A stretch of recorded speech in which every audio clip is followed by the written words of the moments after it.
Chapter 5001. When Division Commander Kong found out that Yi Qian was injured, he was even more enthusiastic about visiting Yi Qian than Major General Yang.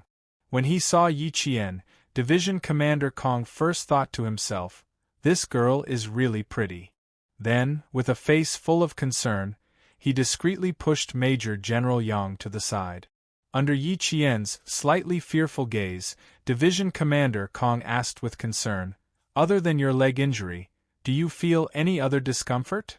Do you feel any tightness in your chest, shortness of breath, dizziness? Do you feel like vomiting? When you close your eyes, do you feel like there's something heavy on your chest that makes it hard for you to breathe? Don't hold it in. If you feel any discomfort, you must tell us everything. Don't hold it in just because we're here. Major General Yang is here, so don't be afraid. You were injured in our airborne unit. It's our dereliction of duty. If Major General Yang criticizes you, tell me and I'll talk to him." Major General Yang, who had been pushed to the side, coughed lightly, indicating that he hadn't left yet. Shouldn't he be more careful with his words? Division Commander Kong glanced at Major General Yang and frowned. "Do you want to go out for a walk? If you stand here, she won't be able to say anything about her discomfort. It's better for her to go out." Yi Qian thought silently. Major General Yang was so angry that he laughed. "It's indeed your dereliction of duty that a soldier from our army was injured in your airborne unit. Even if Xiao Yi feels any discomfort, it's your Air Force's fault. Old Kong, why don't you go look in the mirror? Look in the mirror and measure how thick your face is." Major General Yang didn't say this out loud because Yi Qian was present, but Division Commander Kong understood what he meant. Yi Qian, who was being cared for by the two chiefs, was suffering from unbearable pain. Unexpectedly, before the two major generals left, Commander-in-Chief Xia also came to show concern for Yi Qian. Commander-in-Chief Xia came to show concern for his daughter-in-law who had a family Xia, not to express his condolences. In the past, Yi Qian was in awe of Commander-in-Chief Xia. Later on, she gradually stopped being in awe of him, only respect. Later on, yes, Commander-in-Chief Xia was the elder she respected. Thus, even though Commander-in-Chief Xia had the highest military rank, Yi Qian's eyes lit up as if he had seen his savior. "Save me, uncle." When Commander-in-Chief Xia came in and received his daughter-in-law's pleading gaze for help, his fatherly heart, which had been feeling restless, was suddenly filled with fighting spirit. He finally had a chance to express his fatherly love. His face sank and his voice turned cold as he chased them away. "The soldiers are injured. If you two want to quarrel, go outside. Don't hit the injured and let them rest." Without giving Major General Yang and Division Commander Kong a chance to explain, he raised his cold voice and asked, "Guards, have you arranged the car?" Well, he didn't give them any face and chase them away. That's not right. He did give them some face and didn't ask the guards to invite them in directly. Major General Yang left after accomplishing his mission. At the same time, he pulled away Division Commander Kong, who still wanted to shamelessly stay behind to comfort Yi Qian. After leaving the medical tent, Major General Yang snorted coldly and said, "Old Kong, don't even think about it. Don't use the excuse of comforting the injured to get close to Xiao Yi. You can't take her away from you. That's not necessarily true. I'll give you the best benefits and transfer arrangements. I'll also give you the best conditions and treatment in the military. Do you think Xiao Yi will be tempted?" Division Commander Kong wouldn't give up so easily. He had to work hard. Besides, he hadn't worked hard yet. Commander-in-Chief Xia, who was chasing them away, said to Yi Qian with a loving expression, "Division Commander Kong isn't even as serious as Major General Yang. Why are you so scared? Did he say something harsh that made you take it to heart?" "It wasn't harsh words. It was all good words." Chapter 5002. Yi Qian told Commander-in-Chief Xia what Division Commander Kong had just said. In the end, she said with lingering fear, I feel like Division Commander Kong has a plan, and I'm part of it. Commander-in-Chief Xia laughed. He's famous for being a smiling tiger, and he knows how to win people's hearts. He's really a good person, and he knows how to fight for the soldiers in the division. He said that just to leave a good impression on you, and then trap you step by step to coax you into joining their airborne unit. Last night, he even came to me to ask me to let you go and let you join their airborne unit. I didn't let you go, so he set his sights on you. Yi Qian was dumbfounded when she heard that. The chiefs of the three armies seemed to be very easy to talk to, and they knew how to take care of their soldiers. From Commander Dong of the Navy to Division Commander Kong of the Air Force, they were all very easy to talk to. Of course, all of them were smiling tigers with a deep heart. That's right, with their status, the chiefs were naturally more open-minded than the others, and they were more tactful when dealing with people. As for her, she couldn't handle it and could only leave quickly. Yi Qian was still afraid that Division Commander Kong would be worried. Anyway, she had completed her mission and didn't drag Captain Lei down, so she could leave. Of course, she could leave. Commander-in-Chief Xia would personally send Yi Qian back to the Pioneer Battalion. As for Division Commander Kong, he didn't know at all. Division Commander Kong was still discussing with Captain Lei how to make her stay. One of the paratroopers, the sniper of Mecha No. 2, joked, "Aren't we going to take her into the air? Why don't we just drive her back to the unit? We'll fly in the sky and they'll chase us on the ground. They won't be able to catch up even if they want to." It was just a joke, but Division Commander Kong was still very serious about it. Captain Lei was afraid that their division commander who didn't play by the rules would really do that, so he quickly said, "The monk can run away, but the temple can't run away. If Commander-in-Chief Xia gets angry and sends people to block us, wouldn't that cause internal strife?" He glared at his comrade who was talking nonsense and told him to shut up. Division Chief Kong thought about it seriously and sighed. "I really want to give it a try. Lei Xian is right. The monk can run away, but the temple can't. The idea sounds good, but it's a little dangerous. It won't work with the army chiefs. How about this?" Division Commander Kong said to Captain Lei with a serious face. "We still have to start with Yi Qian. Didn't you say that she yearns for the airborne troops? Tomorrow we'll take her flying. Show her a few more moves to pique her interest. Say some pleasing words appropriately to make her even more interested. As long as she's willing to come over, I'll go all out and snatch her over." There was a shortage of talent, and Division Commander Kong didn't even want his face anymore. The plan was very good, but unfortunately, the main character of the plan had already left. Division Commander Kong brought Captain Lei to visit Yi Qian again. The person who was supposed to be lying in the medical tent was not there.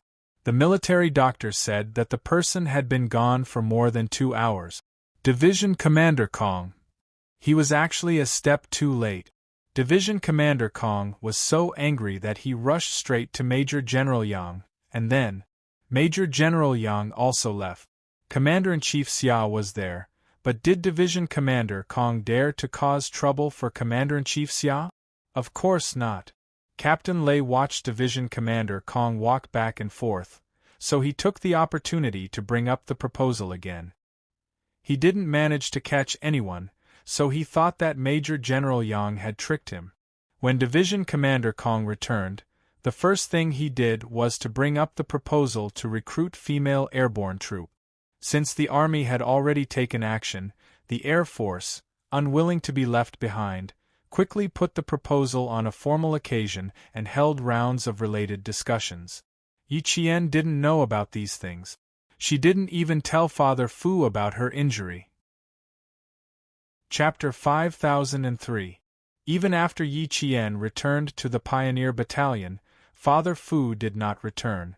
Father Fu, who was so engrossed in his work, seemed to have forgotten that his daughter was not far from him. He immersed himself in a series of data analysis after the successful experiment. By the time Father Fu thought of Yi Qian, the injury on Yi Qian's calf had already fully recovered. However, there was only a small scar the size of a pinky nail left. Xia Jinyuan bent over and gently poked the scar with his finger. He smiled and said, "Another medal. In the future. Yes, there will be more. You have to be careful. A few small scars are fine, but if you have too many big scars, it will damage your foundation." Xia Jinyuan found out why Yi Qian was injured the day they returned from the experiment center. As the time for the two of them to leave the pioneer battalion was getting closer and closer, Yi Qian trained with an injury. In order to prevent the wound from bleeding repeatedly, Yi Qian applied a thick layer of sterile gauze to the wound.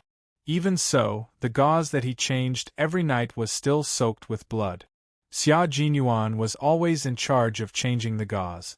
Every time he changed the blood-stained gauze, his handsome face would tense up, and the aura around him would be so oppressive that Yi Qian did not dare to speak.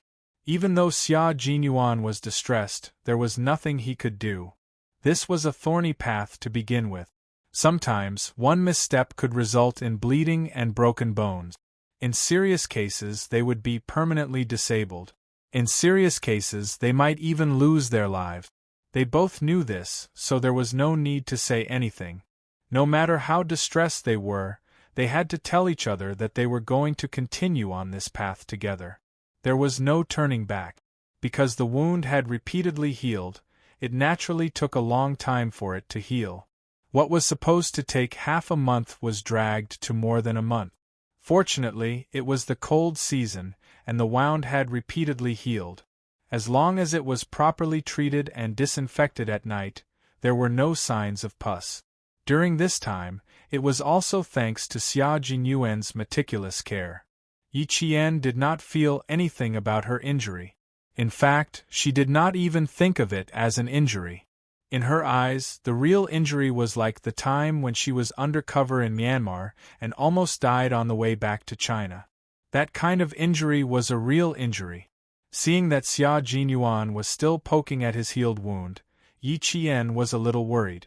"Are you addicted to changing medicine and can't bear to see me recover?" What did you just say?" Xia Jinyuan, who was bending over to check the scar, straightened his back and raised his slender eyebrows slightly. His voice rose lazily, and a dangerous aura slowly approached Yi Qian. Yi Qian. She immediately knew that she had said something wrong. Her man, yes, couldn't bear to see her get hurt. However, in order to teach her a lesson, he was ruthless enough to beat her up until she had to be hospitalized. Realizing that something was amiss, Yi Qian immediately changed his tone. "You may want to, but I don't. It's not a good thing to be injured. If you suffer, you'll suffer too." It could be said that he had a strong desire to survive. "Be good, I'll buy you candy tomorrow." Lieutenant Colonel Xia was very satisfied with his girlfriend's cleverness. It was good that she knew that it was not a good thing to be injured. No matter how small the injury was, it was still an injury. The injury on her leg had not healed for a long time.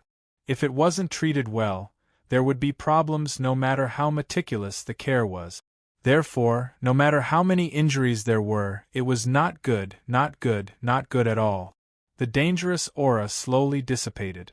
Xia Jinyuan once again bent over to help Yi Qian roll down his rolled-up trousers. He even gently tugged at them to remove the creases. "There are still 23 days left. After 23 days, what are your plans? Have you seriously considered the Major General's suggestion?"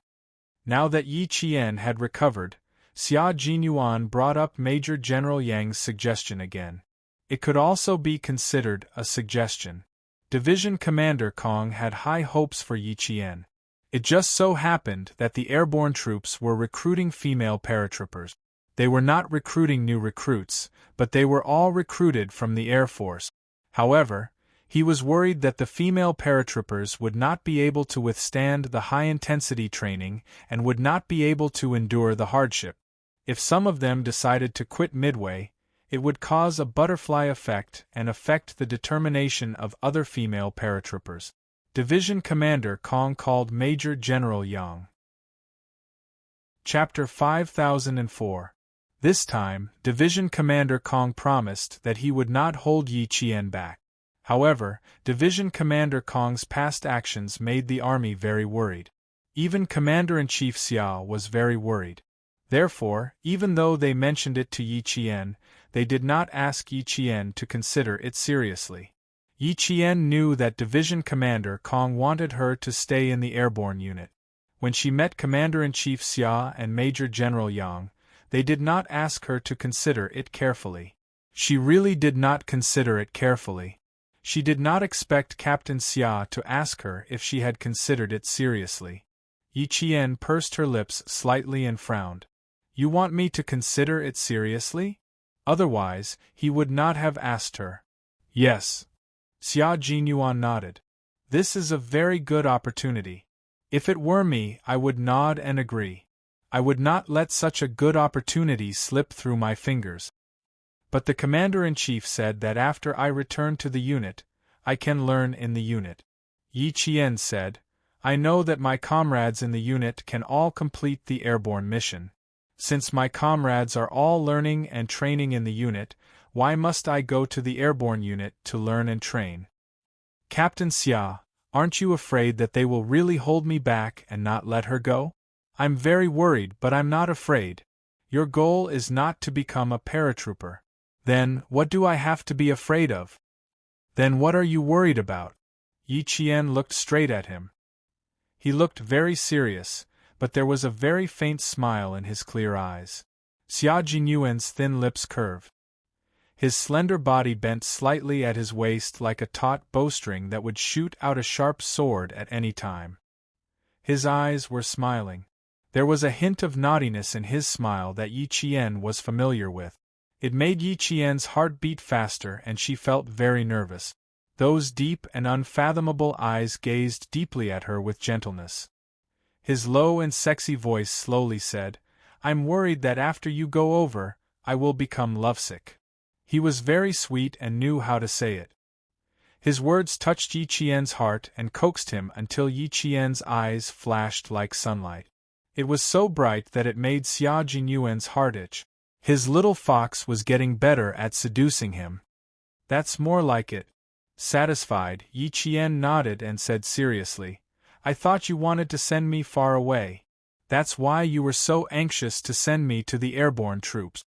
Yi Qian knew how he felt. Xia Jinyuan also knew the reason why she kept asking. She wanted him to coax her and say some sweet nothings between lovers, and he was more than happy to oblige. Go, Qing Niao. Your sky should be higher and wider. Your world should be wider. Since the paratroopers have the intention to let you go, Division Commander Kong truly cherishes talent and wants to nurture you well. As long as you don't want to stay, he will definitely let you go. So, you don't have to worry about becoming an Air Force pilot. He raised his hand and gently rubbed the top of her head, then reached out and hugged her. His strong arms were incomparably gentle as he sighed. Separation is a very painful thing, but I want to give you a wider sky. I don't want to trap you by my side because of lovesickness and make you lose a very good opportunity. I'm not satisfied and I won't forgive myself. You didn't seriously consider it not because you didn't want to, but because you were worried that you would really become an Air Force pilot. Now, I can tell you with certainty that you won't. Absolutely not.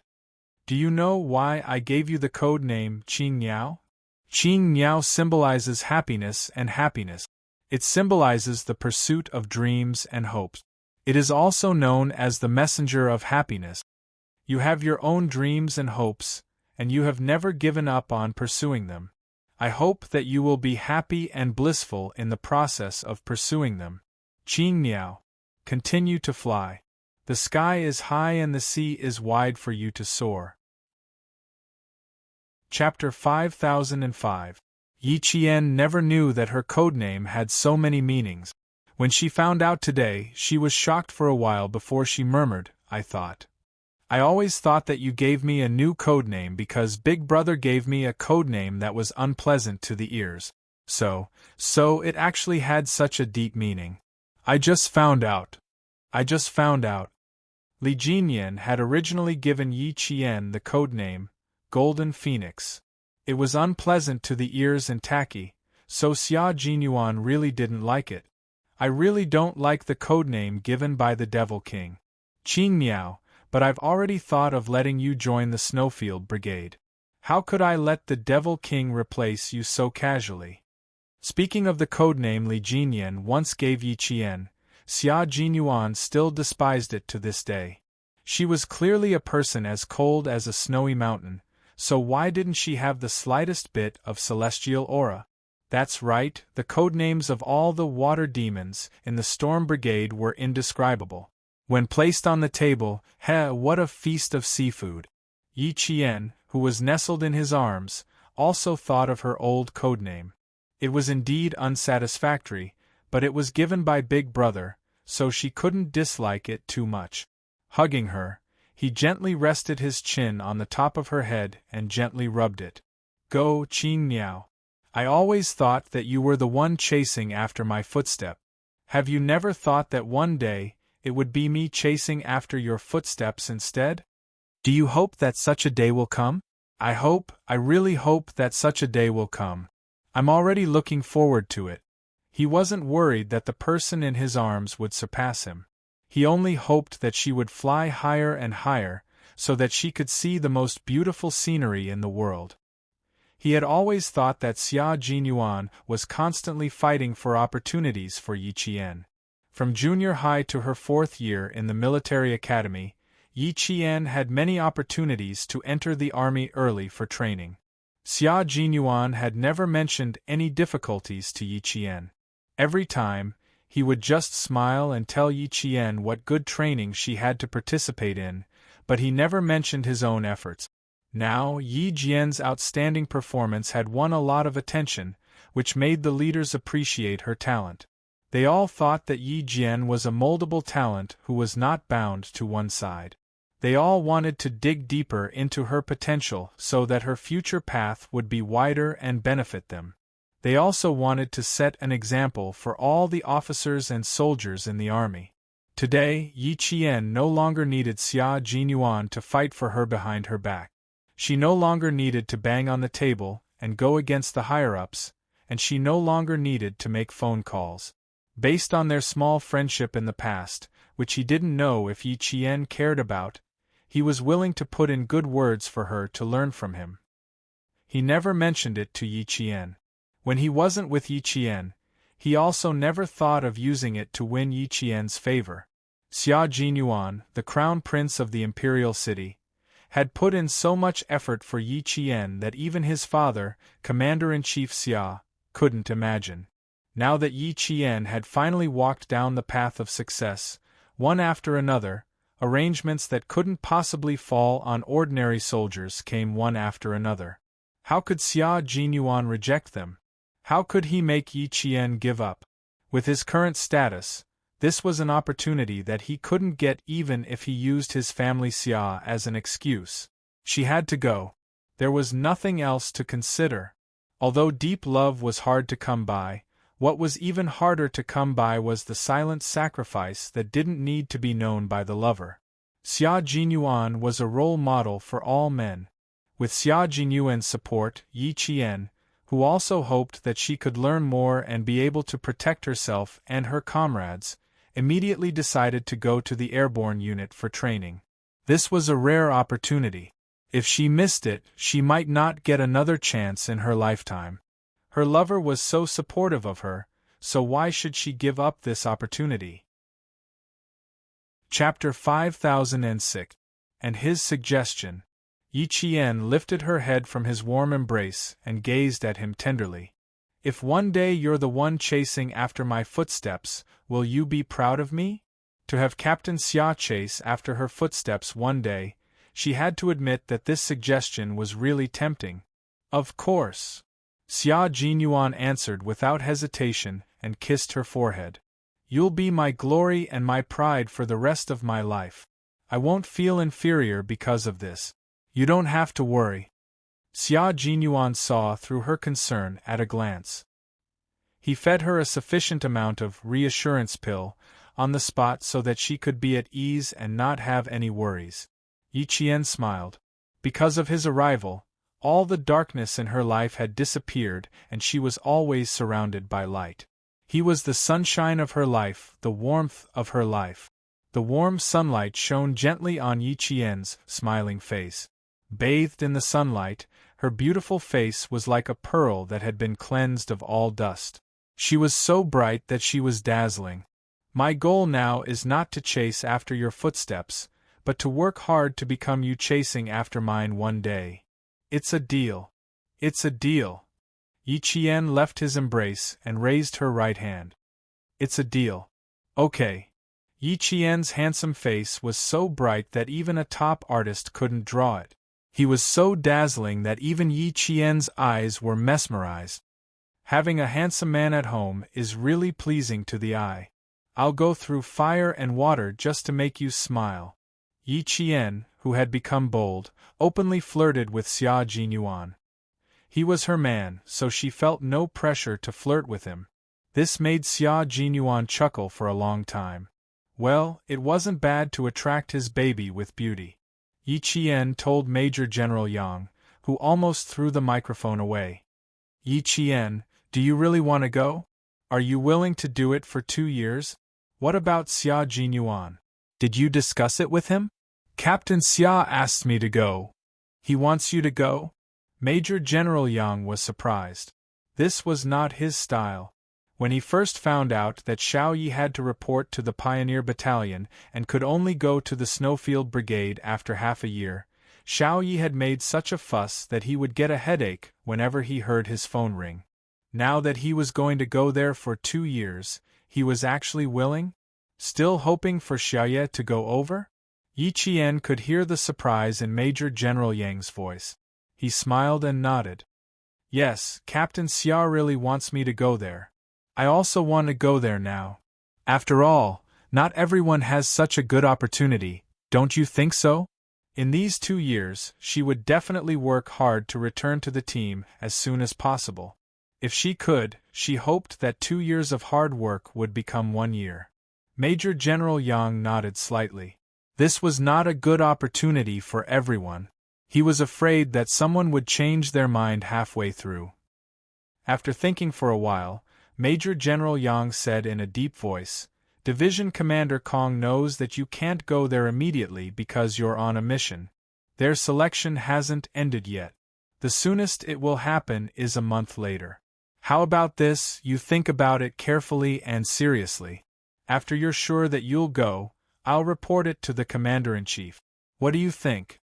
Division Commander Kong was not in a hurry to get a reply, so Yi Qian did not ask Major General Yang to report it immediately. The soonest it would happen was a month later. That was good too. Her mission would end in a month, so she could coincide with her schedule. After hanging up, Major General Yang immediately called Xia Jinyuan. He really couldn't believe that the guy who couldn't bear to part with him for half a year would suddenly be willing to part with him for 2 years. Chapter 5007. Faced with Major General Yang's doubts, Xia Jinyuan didn't explain much. He only said, It's never a burden to have more skills. Major General Yang immediately understood why he could accept being separated for 2 years. Then, Xia Jinyuan said, Do you think Qing Niao really needs 2 years to leave the airborne force? Major General Yang wanted to write the word, convinced, in front of him. With Qing Niao's ability to accept things, she really didn't need 2 years. With Xia Jinyuan's explanation, Major General Yang completely believed him. When he reported to Commander-in-Chief Xia, Major General Yang wanted to know if the father and son had a tacit understanding and how well they understood each other. He deliberately asked Commander-in-Chief Xia if Xia Jinyuan would change his mind halfway. They couldn't bear to be separated for half a year and pestered me until I was dizzy. Now they're willing to be separated for 2 years. Do you think they'll treat this as a trivial matter? What if they change their minds later? Commander-in-Chief Xia only pondered for a moment and smiled. No, 6th brother won't change his mind easily. The same goes for Xiao Yi. Both of them are very opinionated and won't go back on their words. They couldn't bear to be separated for half a year, but they're willing to be separated for 2 years. I'm afraid it wasn't Xiao Yi who agreed first. Sixth brother thought it was feasible and Xiao Yi nodded. Major General Yang really believed that the father and son had a good relationship, although they seemed to be at loggerheads with each other. He specially called to verify, but Commander-in-Chief Xia didn't need to. He could guess who proposed to go to the airborne force. You're right. It was indeed sixth brother who proposed it first, and Xiao Yi nodded. Commander-in-Chief Xia glanced at his subordinate who had been with him for more than 10 years and said with a faint smile, "What? Do you want to test whether I know sixth brother or not?" "Ha ha, no, I just want to know if your relationship with sixth brother is good." "It's very good. There's no problem at all. In the future, when you and sixth brother quarrel, even if it looks like you're going to fight each other, I'll be able to watch calmly." "Oh, you also like to worry for nothing." Commander-in-Chief Xia did not blame Major General Yang. They had been old buddies for many years. Although they were at different levels in public, they were actually friends in private. There was no need to take these trivial matters to heart. She pulled out a document and handed it over. "Take a look at this. The headquarters has decided to conduct an assessment for the female soldiers led by Xiao Yi on March 21st. They have also sent a special force of officers and soldiers from the North Face military region to confront them. All the subjects have been drawn up. Take a look and see if there are any problems." It was about Yi Qian. Major General Yang took the document with a serious face and read it carefully one by one. There were a total of 18 confrontation subjects. The major subjects were jungle and desert confrontation, and the minor subjects were fighting and so on. The 18 subjects were further subdivided into 12 subsubjects, which basically covered all the subjects for the Special Forces assessment. It was obvious how much importance the headquarters placed on the female Special Forces this time. Yi Qian has trained in all these subjects. I don't think there'll be any problems. After he finished reading, Major General Yang was confident in Yi Qian's ability to pass a total of 30 tests. If Yi Qian was fine, then her soldiers would definitely be fine as well. That was how much he trusted Yi Qian. Commander-in-Chief Xia also did not think there would be any problems. "What I mean is, do you think we should increase the difficulty?" "Increasing the difficulty and challenge will be better for Xiao Yi. I'm just afraid that the 20 female soldiers are not strong enough and will not be able to challenge the more difficult subjects." Major General Yang was more inclined to defend what he had achieved. Increasing the difficulty and challenge would be beneficial for Yi Qian. However, if the female soldiers could not complete the tasks, then it was very likely that this female Special Forces unit would not be successfully formed. Chapter 5008. Commander-in-Chief Xia had the same concerns, but he tapped on the document and said slowly, "Go through all the female soldiers' training and assessment again, then give little Yi a call. Ask her if she has confidence in the 20 soldiers if the headquarters increases the difficulty of the assessment. Increase the difficulty to the point that the Special Forces have to complete the assessment every year." "Yes, sir," Major General Yang answered. About a week later, Major General Yang contacted Yi Qian. Knowing that the headquarters wanted to increase the difficulty, Yi Qian didn't agree immediately. She was also worried about whether the female soldiers could succeed. So she asked, "Is it because the headquarters thought that the female soldiers should be able to do better, so they want to increase the difficulty at the last minute?" "Yes, half a year is not a short time. They were already the best in their original units, so I think it shouldn't be a problem to increase the difficulty appropriately." Major General Yang's answer made Yi Qian calm down. "You mean, if I don't agree, the assessment will still be carried out according to the original plan, right? Otherwise, they wouldn't have called to ask. They would have directly set the difficulty of the assessment and let the female soldiers face it directly." Yi Qian's quick-witted mind made Major General Yang laugh. Yes, if you think it's not feasible, the original plan will still be carried out.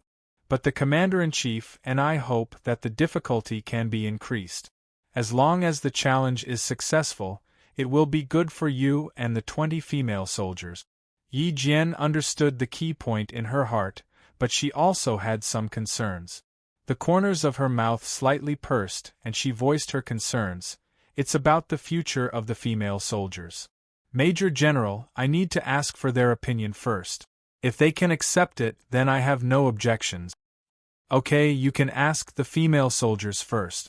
Give me an answer tonight. It was 5:40 in the afternoon. Training ended 10 minutes ago and an answer tonight. She had to ask the female soldiers before the training tonight. Before ending the call, Major General Yang suddenly asked Yi Qian, "You are their instructor and the person who knows their abilities best. What do you think they will choose? I need to hear the truth." "They will." Yi Qian replied with a smile. "They all have a common goal and have been working hard towards it for the past 6 months. They're even more hard-working and resilient than the male soldiers. Although half a year isn't a long time, and I'm not a very qualified instructor, Major General, they have sacrificed so much just to achieve a common goal. They are strict with themselves and complete the difficult training I set every day with high standard. You've seen some of the training, and it's quite humiliating. Those with poor mental fortitude are very likely to leave halfway." But they didn't. They all accepted it and completed every training with flying colors. I admire them very much. They have strong perseverance to get to where they are today. Now, the leaders of the headquarters want to know whether they can succeed or not. Major General, I can tell you that they can. Who said that women were inferior to men? Let's take a good look at how powerful these female soldiers are. Although Yi Qian couldn't accept the more difficult challenges on behalf of the female soldiers, she believed that with the strength of the female soldiers, they were enough to challenge the various subjects of the Special Forces assessment. Major General Yang nodded with satisfaction at her answer. "Xiao Yi, you are a qualified instructor. Your existence let them know that as long as they work hard, they will be able to achieve their common goal. As female soldiers, with a powerful instructor like you in front of them, they have no reason not to work hard." Chapter 5009. Yi Qian had been in the military academy for 4 years, and all the students in her class had looked up to Yi Qian as their role model. Now, all the students in her class were moving towards important positions, and the soldiers quickly accepted and obeyed her. The military was determined to form a female special forces unit, and there was no better instructor than Yi Qian. Unknowingly, Yi Qian had left a deep impression on some of the leaders in the military who knew of her existence. Whenever a female soldier was mentioned, they would definitely think of Yi Qian. Hard work would definitely pay off, and Yi Qian was the epitome of this. Major General Yang reported every word Yi Qian said to Commander-in-Chief Xia. Commander-in-Chief Xia made a decision on the spot: directly increase the difficulty. There is no room for negotiation. If the instructor said it was okay, then it was definitely okay. When they gathered at 7 p.m., Yi Qian told the 20 female soldiers what the headquarters wanted. "This concerns whether your dreams can be realized, so I did not immediately agree. What do you think now? The headquarters hopes that you can agree, and I hope that you can consider it carefully. Tonight's training will be delayed by 10 minutes. In 10 minutes, you will tell me what you have discussed. The headquarters needs me to report your opinions tonight." Yi Qian did not ask Xia Jinyuan. Since the headquarters gave the final say to the female soldiers, then they should make the decision themselves. As an instructor, no matter what the outcome of the discussion between the female soldiers was, she would support it. "Instructor, I want to know what you think. Do you want us to challenge a higher level of difficulty? Or do you want us to follow the original plan?" As the instructor, although Yi Qian was young, she was the backbone of the 20 female soldiers. The female soldiers felt that her opinion was very important. "I have always liked to challenge a higher level of difficulty. My opinion is that you can give it a try. This was Yi Qian's style, but it was not the way the female soldiers did things. However, her opinion had a great impact on the female soldiers. The extremely cautious female soldiers did not immediately accept Yi Qian's opinion. This concerned all of their dreams, so it was better to discuss it carefully. 10 minutes was not a lot of time for discussion, but at least it was enough for them to consider everything. Yi Qian did not rush them. He even kept a distance from them to give them some space to discuss. He did not want her presence to affect their decision. In less than 10 minutes, Class Representative Yang Zhen informed Yi Qian of the results of the discussion. They accepted the challenge. For our training day and night, for our hard work, for our achievements, for the leaders to see our results, for the leaders to know how hard you've worked for us, instructor, we'll accept more difficult challenges. Their instructor told them that the more difficult the road was, the more they would know how strong they were. The more they fell, the more they would know how far they were from their goal. Now, they just wanted to know how far they were from their target. Yi Jian laughed. In the cold night, her black eyes were shining as she stared at all the female soldiers. My soldiers should be like this. The headquarters asked me to inform you in advance that the test will be held from March 21st to March 24th. The opposing soldiers are all male soldiers belonging to the special forces of the Linbei military region. You will face them head-on. I hope you can defeat them and let everyone know the power of female soldiers. Do you have the confidence? Yes, yes, yes. They answered Yi Qian with their strongest voices. March 21st. Let's see how the female soldiers will perform. Chapter 50:10. That night, Major General Yang received a reply. Yi Qian told Major General Yang that all the female soldiers would accept a more difficult challenge. They would use their own strength to tell the leaders that they could do it and would do it better. Major General Yang asked the female soldiers if there were any disputes when they learned that the headquarters intended to increase the difficulty. Yi Qian smiled and told Major General Yang that her soldiers were all brave generals. Their bravery was not inferior to men. Major General Yang was satisfied. Whether it was male or female soldiers, the most important thing was bravery. If they didn't have bravery, why would they be soldiers? They should go home early and not affect the other soldiers. In the following meeting, Major General Yang repeated the words of the female soldiers. The leaders of the headquarters all laughed. A colonel laughed and said, "I'm not afraid that they will lose. I'm afraid that they will be scared. If they are scared, no one can help them up. It's a good thing that they have bravery and dare to challenge."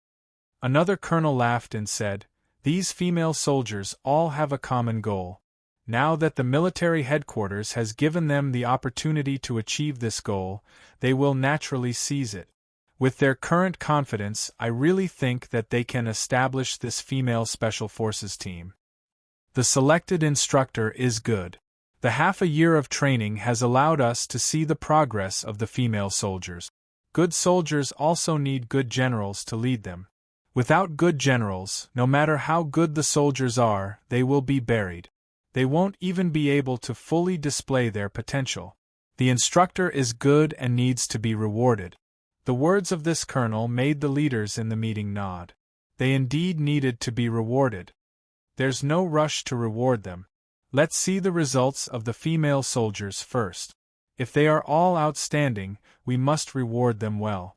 A colonel sitting in the middle smiled and looked at Director Xia.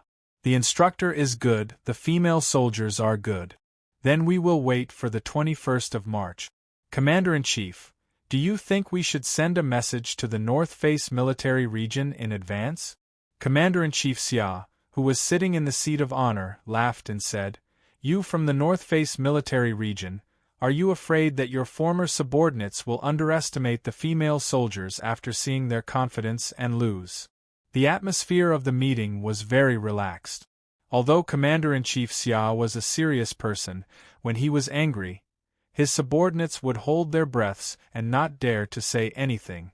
Now, he was relaxed and said whatever he wanted to say. Everyone was in a good mood. The main reason was that everything in the army had been progressing very well recently, so he was naturally in a good mood.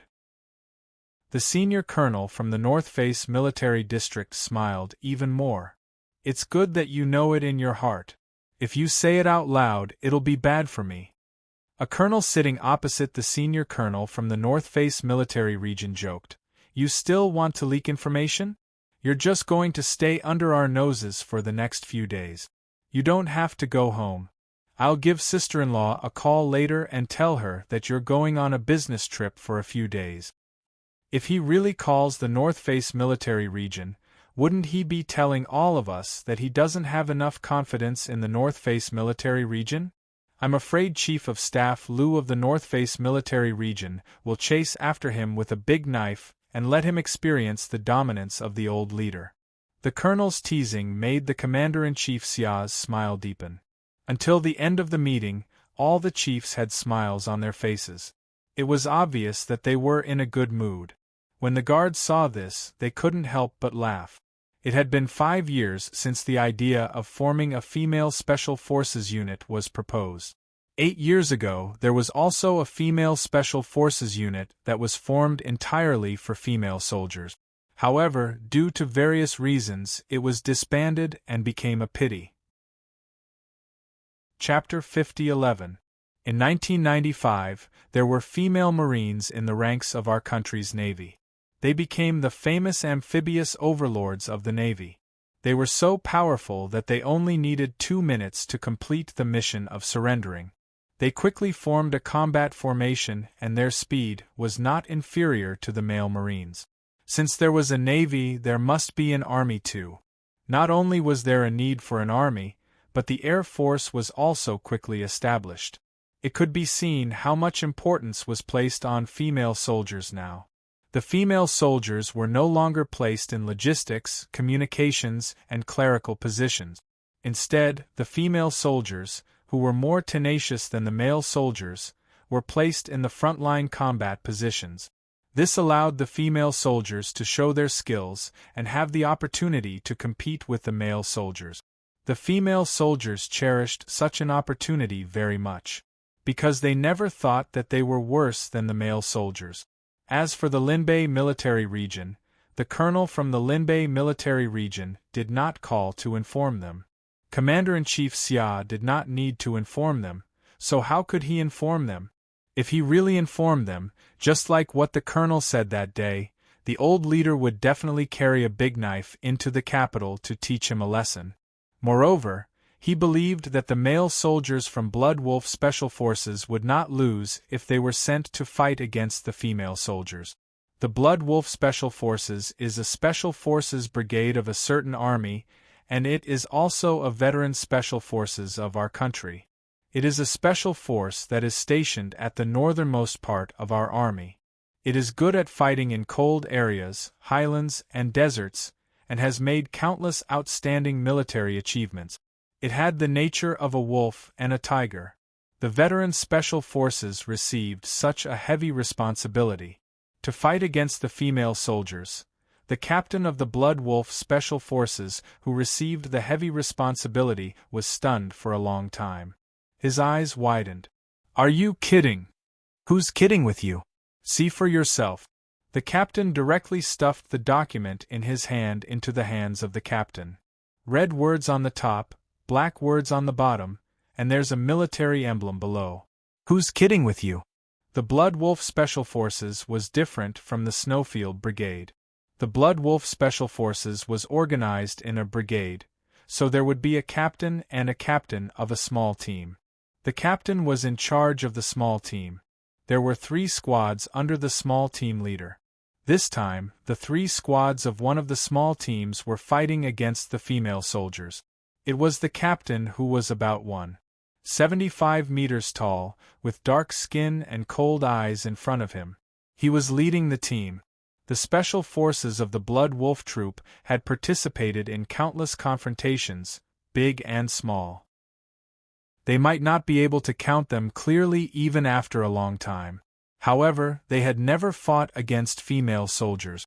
Even if he flipped through the history of travel, It was something that had never happened before. It was no wonder that the captain did not believe it. He thought that it was a joke. The red words were written on the top, and the black words were written on the bottom. He knew every word and understood the meaning of every sentence. Looking at the stamp below, there was no mistake. It was indeed a document issued by the military. He really wasn't joking. This, where did these female soldiers come from? After a long time, the division leader could not say that there was a problem with the military's arrangements, so he could only say this. The captain was also curious. I don't know. When you come back, you have to tell me in detail. I also want to know where they came from. 20 female soldiers, all female soldiers. Even the instructor is a female soldier. This is rare. Rare matter? Then you can send another team over. We'll give up the mission of exploring the rare matter. The team leader only felt that it was troublesome. The mission assigned to their team was already troublesome, but it was rare for it to be assigned to another team. The captain did not take the document. He smiled and patted his comrade's shoulder. We had a discussion last night. Such an important mission will be handed over to you. Who asked your small team to go outside these days? Chapter 50:12. Such a heavy responsibility was a foregone conclusion and could not be changed. In the end, the leader of the division would lead 3 squads of male soldiers to find the leader of another division one day and take revenge on him. Bullying him when he was not in the team, no way. Fighting against the female soldiers, all of them were delicate girls with soft skin and tender flesh. Could they withstand the beating? He could probably knock someone out with a single punch. What if something happened? The leader of the division knew that there were only 11 days left before they entered the Gobi, so he did not smile. He could not smile. After the other division leaders in the brigade were avenged by him, they still had to come over and play the role of caring little brothers, coaxing and coaxing until they sent him away. Don't worry about it all day long. Do you think the female soldiers are all delicate? Not at all. The female soldiers of the Marine Corps are brave and good at fighting. Even the male soldiers have to be weak in front of them. Since the military headquarters let our Blood Wolf Special Forces Brigade fight against them, do you think the military headquarters did not consider many factors and really let a group of rough men fight against a group of delicate girls? That's right. Why are you in a dead end? Wake up, brother. If they are going to fight against us, do you think this group of female soldiers will be weak? They won't be weak. Your fist can't kill them. Old Hu, you are afraid that you can kill a female soldier with one punch. Have you never thought that a female soldier can kill you with one punch? Underestimating the enemy will end badly. You'd better think about how to avoid being beaten by the female soldiers. In the Blood Wolf Special Forces Brigade, even the signalers and clerks were all male soldiers. It was the same for the logistics. No, it should be said that there were no ordinary soldiers in the Blood Wolf Special Forces Brigade. After entering the Special Forces Brigade, even the civilian soldiers could go to the battlefield to kill the enemy. They had several skills and could directly go to the battlefield at the critical moment. In such a troop without a single female soldier, the male soldiers all had the same view of the female soldiers. How could they fight? They were only afraid that they would beat the female soldiers until they closed their eyes. Although these division leaders were persuading him, in fact, they had the same idea as Captain Hu. If they really treated the female soldiers in the same position, would Captain Hu, who was out on a mission at that time, still have the chance? No, they would have snatched it long ago.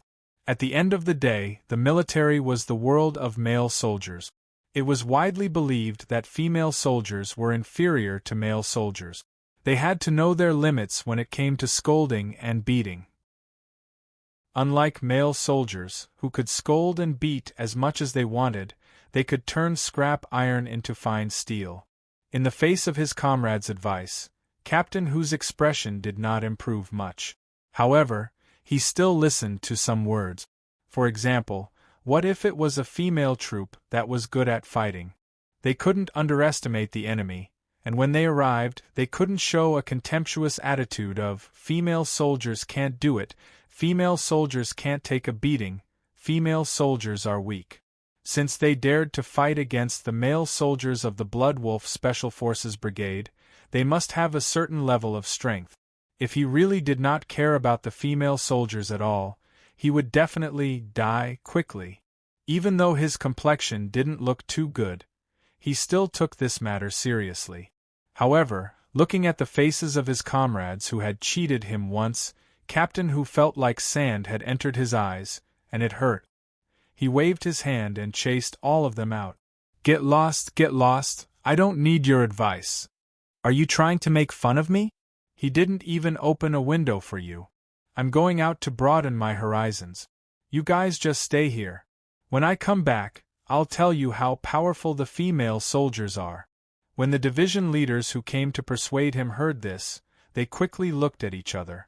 They knew that their comrade, Captain Who, really took this confrontation seriously.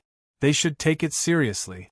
What if this group of female soldiers was really as strong as the female soldiers of the Marine Corps? First, they wished Captain Who a triumphant return. Chapter 50-13. Captain Who of a small team in the Blood Wolf Special Forces Brigade gathered the soldiers in his 3 squads and seriously analyzed the confrontation. He told all the soldiers in the squad not to underestimate the enemy, so as not to be beaten by the female soldiers. Captain Who's attention also made the soldiers in the 3 squads pay attention. The squad leaders of the 3 squads privately reminded the soldiers in their squads that they must not underestimate the enemy just because the enemy was female. Underestimating the enemy would never lead to a good ending. Therefore, the participating Special Forces soldiers all paid attention to this confrontation. They directly put the female soldiers in a higher position than the male soldiers. On the 18th, the 3 squads of soldiers were led by Captain Who to the depths of the Gobi Desert. In addition to achieving their own goals, the female soldiers who fought against the Blood Wolf Special Forces Brigade also had to change the way the male soldiers viewed them. This was very important.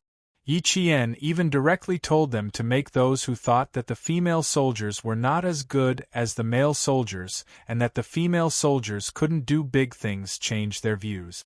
They would never dare to underestimate the female soldiers again. Gao Xiao patted her chest, raised her chin high and said confidently, "If they dare to underestimate us, we will beat them until they remember us for a lifetime. In the future, when they see us, their legs will go soft." It was good to be confident, but if you were too confident, it was a bit weak.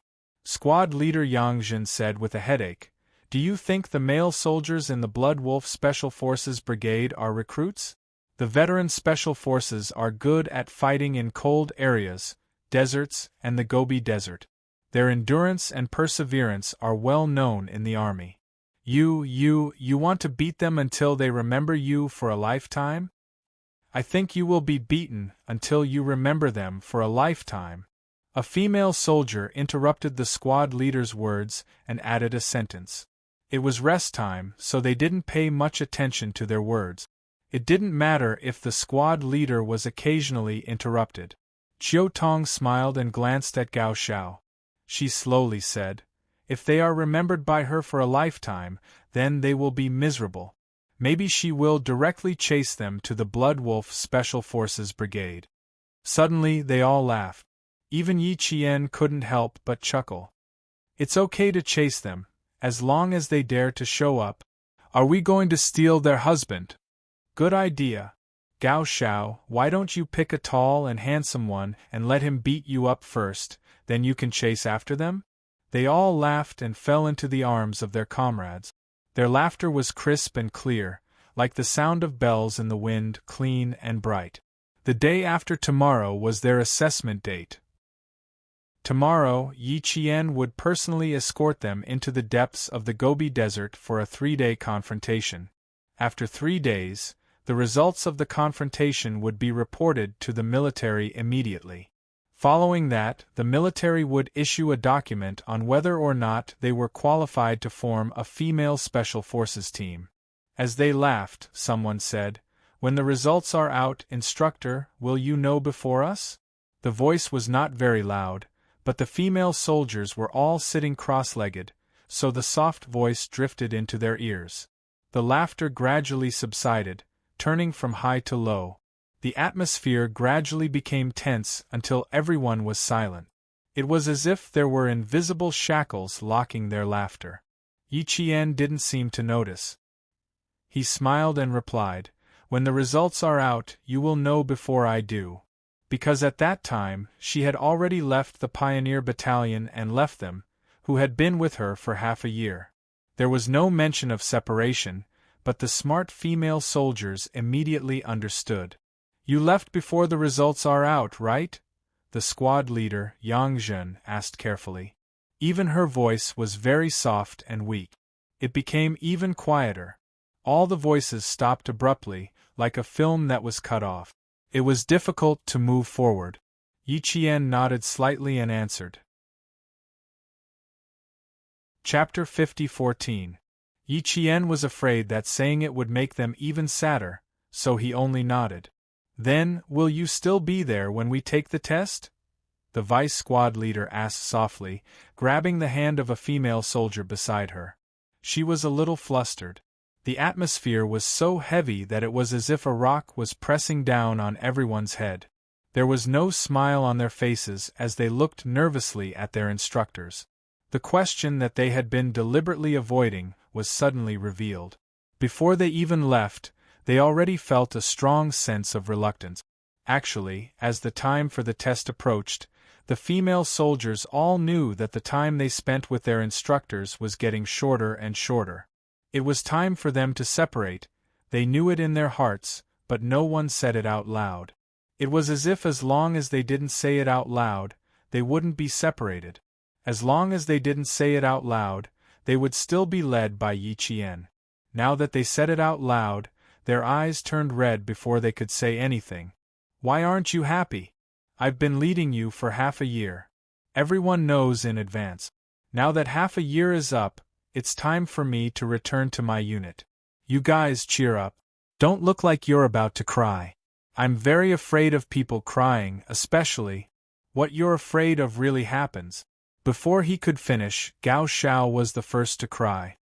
"Really, don't be scared." Yi Qian's voice was weak as he struggled to stop her. In the end, more people cried. Yi Qian, who didn't panic at all during the test, panicked when he heard the cries of the female soldiers. This. The scared Yi Qian asked the squad leader and the two vice squad leaders for help. Oh no, the three of them were also wiping their tears. She was already scared when one of them cried. What should she do? She wanted to cry too. "Don't cry. Why are you crying? If you knew this would happen, you wouldn't have cried. Yang Zhen, you're the squad leader. You have to take the lead. Why are you crying too? Gao Xiao, you're crying too loudly. Aren't you afraid of attracting the wolves?" The crying Gao Xiao replied in a choked voice, "Instructor, there are no wolves here. We can't attract them." Yi Qian, who also wanted to cry, wanted to laugh, but she wanted to escape even more. However, he could not escape. He still had to persuade him. The cries of the female soldiers made some noise and were heard by the patrolling male soldiers. Soon, Xia Jinyuan also found out that the female soldiers who were resting on the training ground were crying around their instructor. According to the patrolling male soldiers, Instructor Yi was so anxious that he said, "If you cry again, I'll leave immediately." Hearing this, Company Commander Zhu laughed out loud and said, "These female soldiers are really amazing. They're crying so much that even Instructor Yi wants to run away from home." Xia Jinyuan rubbed his forehead. He had just said that the female soldiers seemed to have changed into different people. He had been slapped in the face before they even left. Why are you crying? They should have been mentally prepared since they knew about it in advance. Weren't they acting normal these past few days? Why did she start crying so quickly? Crying is right. Crying is normal. I knew these female soldiers wouldn't be able to hold it in and would cry. What do you think, Brother Xia? I was right, wasn't I? Company Commander Zhu wanted to go over and take a look.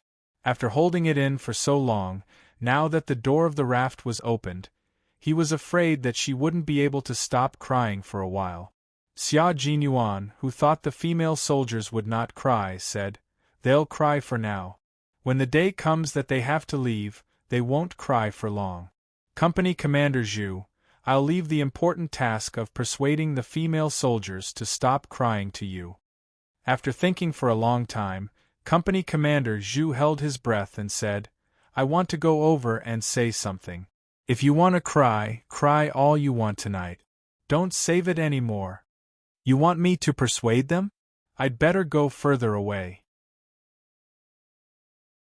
Chapter 50-15.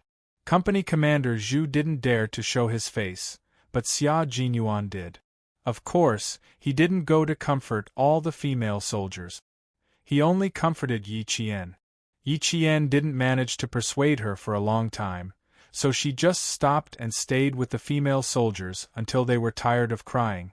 When she looked at the time, Yi Qian raised her hand to wipe her forehead. She had been crying for almost an hour. As an instructor, she didn't cry. If she cried in front of the female soldiers, she would probably cry for another hour. The female soldiers, who had cried until their eyes were like rabbits, lined up and left with their squad leader, Yang Zhen. Yi Qian even heard a few hiccups from the team. They turned to leave. Yi Qian, who had been holding back her tears, couldn't help but laugh when she heard the hiccups. There will always be parting. It's just a matter of time. Sigh.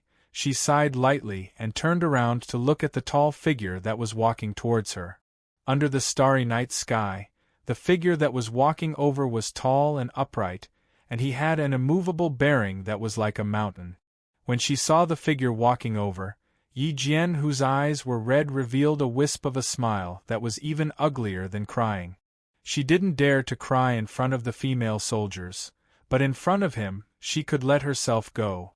Xia Jinyuan quickened his pace and pulled her into his arms. He sighed softly. Silly. His silly girl made it so difficult for him to hold back. Yi Qian, who threw herself into his arms, took a deep breath and said in a muffled voice, "I didn't want to, but when they suddenly started crying, I couldn't hold it in anymore." "What about now?" he asked with a chuckle. His voice was as gentle as a whisper. Yi Qian, who had wiped her tears on his chest, didn't say anything. She just gripped his clothes tightly with both hands by his waist. Her breathing was erratic. Now, after seeing him, she couldn't hold it in anymore. Then cry. Cry to your heart's content. He could understand that there was always a lot of reluctance to part with a comrade. Cry for a while. Cry for a while, he said gently, his strong hand gently stroking her back, one stroke after another, so that she could cry happily in his arms without any worries. She couldn't suppress her emotions. It was good to cry when she wanted to. Although it was said that it was better to shed blood than to shed tears, it also depended on the occasion and the matter. With him by her side, she could let go of her emotions. She could cry in his arms for as long as she wanted, until she no longer felt like crying. Yi Qian clutched Xia Jinyuan's shirt tightly with both hands to prevent herself from crying out loud. Her tears seeped into Xia Jinyuan's lapel, leaving behind a clump of water droplets. As an instructor, Yi Qian was better at controlling his emotions than the female soldiers.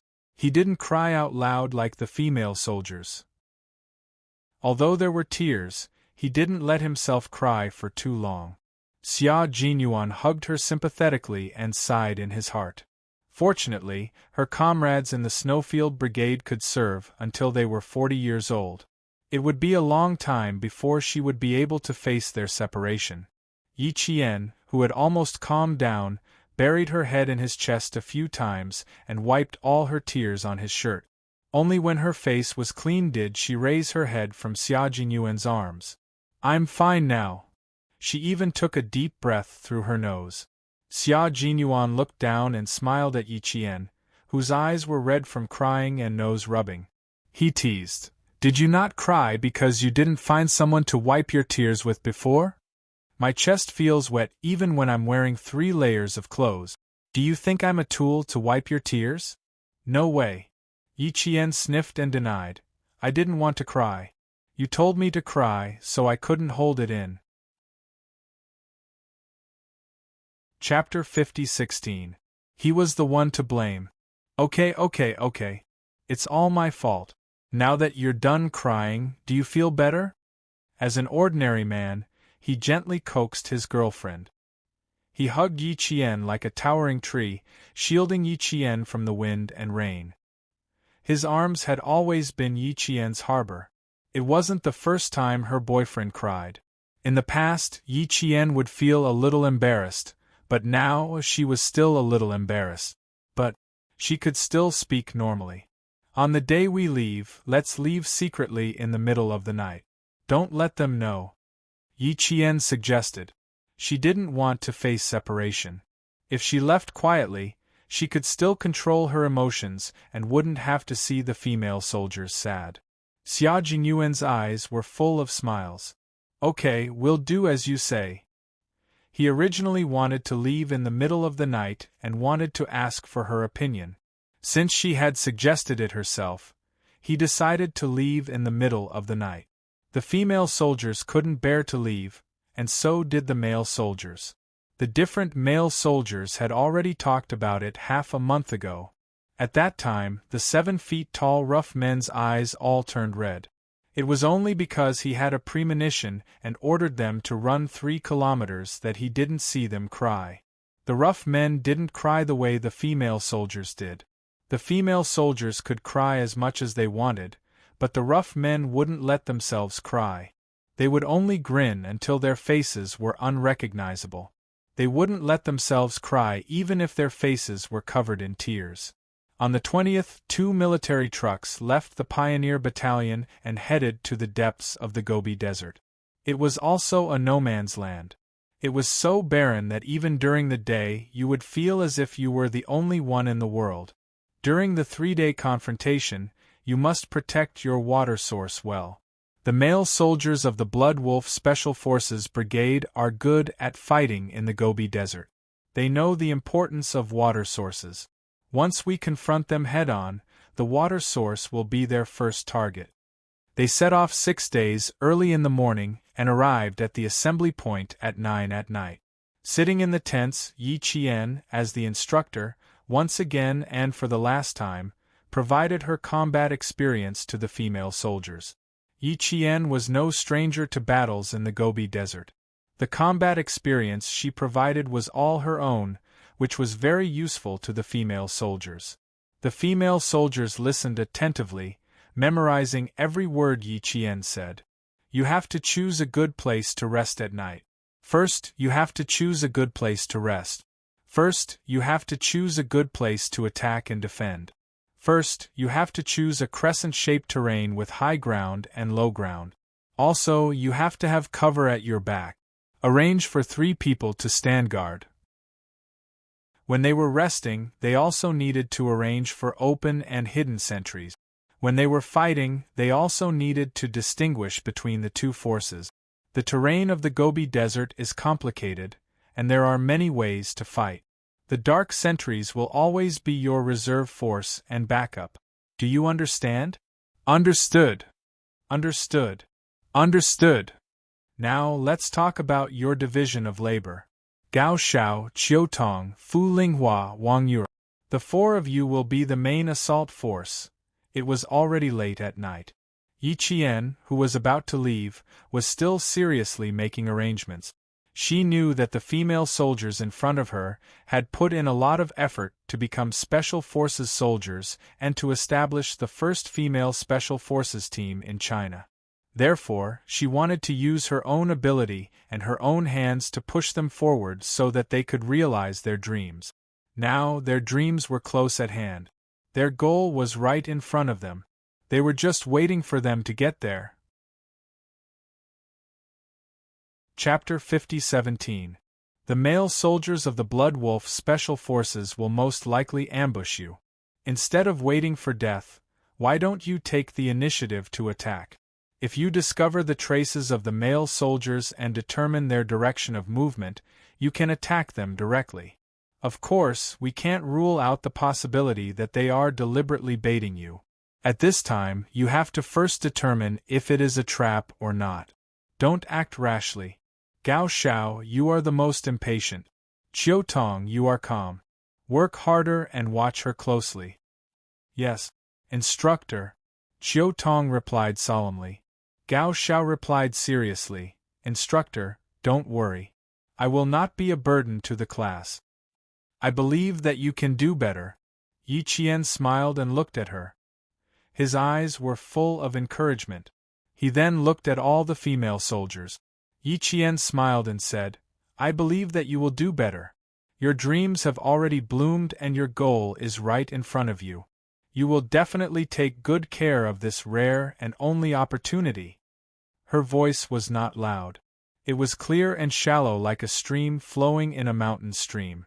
It was so calm, but also like a waterfall crashing down from a high cliff. It was full of majesty. Looking into her eyes, the female soldiers felt trust.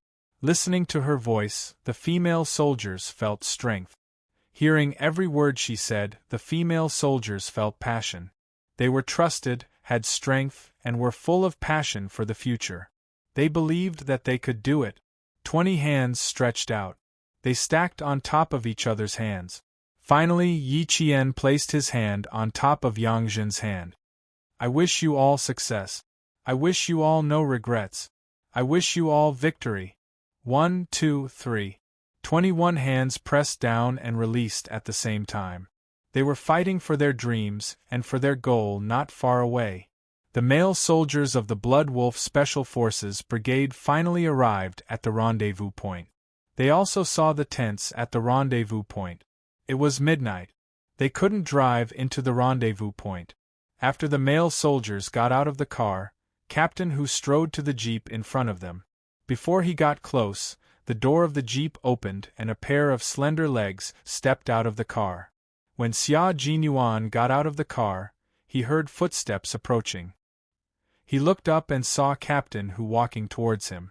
Company Commander Zhu, who was sitting in the front passenger seat, also got out of the car and strode towards Captain Hu. At noon, Captain Hu and the male soldiers of the Blood Wolf Special Forces Brigade arrived at the Pioneer Battalion.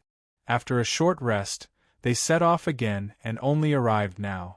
Xia Jinyuan did not receive Captain Hu and his men. He had followed them here to pick up Yi Qian and leave. He had agreed to leave quietly in the middle of the night, so naturally, he had to come and pick up Yi Qian. Xia Jinyuan looked at the two of them chatting and looked in the direction of the rendezvous point. He guessed that Little Fox, who knew that he was about to leave, must be keeping watch. The confrontation would begin in a few hours. She would definitely let the female soldiers conserve their energy. She would rather work harder. At 4:50 in the morning, the two sides gathered first. There would be a short talk, and at 5 o'clock, they would enter the depths of the Gobi Desert to begin the face-to-face confrontation for the next day and a half. After the face-to-face confrontation, they would immediately enter the confrontation to capture the other side. Company Commander Zhu, who was in charge of receiving them, led Captain Hu and his men to the rendezvous point that required them to climb over a small hill. After climbing over the hill, Captain Hu glanced at the tents set up at the bottom of the hill. His gaze fell on the female soldiers standing guard outside. Then, Captain Hu realized that the female soldier standing guard was also looking at him. Because the laser beam of the other party's rifle was aimed in his direction. The confrontation had not yet begun, but Captain Hu was already shocked. He was discovered so quickly. Chapter 50-18. They hadn't even met yet, but Captain Hu already didn't treat the female soldiers who were about to confront them as ordinary soldiers. They were so far away that even the scouts in the Blood Wolf Special Forces Brigade might not be able to discover them so quickly. And the female soldier who was looking at him was discovered almost at the same time as he did. With such high vigilance, he had to pay attention to this group of female soldiers. He asked Company Commander Zhu beside him. This group of female soldiers has a big background, right? Yes, they do have a little background, but it's not very big. After they get past you, they will have a bigger background. Company Commander Zhu answered with a smile. The red laser of the rifle swept towards them. It was obvious that the female soldiers on sentry duty had already discovered them. Not bad, it was a good start. It was said that there were no weak soldiers under a strong general. With Instructor Ye's strength, it was impossible for him to train a group of weak soldiers. Look, it hadn't even started yet, but the show had already begun. Captain Hu was confused. So, how big was it? Was it still small? Can you tell me directly who they are? You see, I've already brought the soldiers here. You don't have to worry about us running away. It was better to know a little about the other party's background. Before he came, he already had the mentality that the female soldiers wouldn't be easy to deal with. The premise was that he used the word probably. If he revealed a little to him in advance, the word probably could be removed. Haha, do you already feel that the female soldiers aren't easy to deal with? Brother, these female soldiers aren't easy to deal with. Otherwise, we wouldn't need the special forces of the Bloodwolf Special Forces Brigade to come out. Brother, let me remind you, don't underestimate them. They are all very powerful.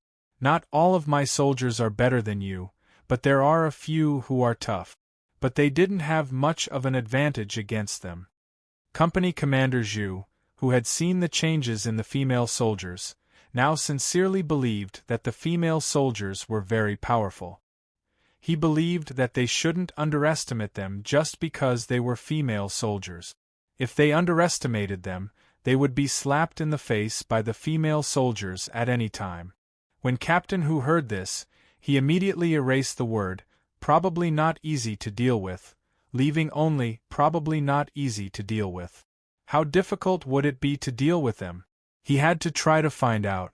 Captain Hu began to look forward to it. They had fought many battles, but they had never fought against female soldiers, especially when they were all female soldiers. Interesting. Captain Hu, who was looking forward to it, secretly despised his comrades who had taken advantage of his absence to vote for which team would receive the mission. A bunch of ignorant fellows. When he returned, he would definitely make them envious until their eyes turned red.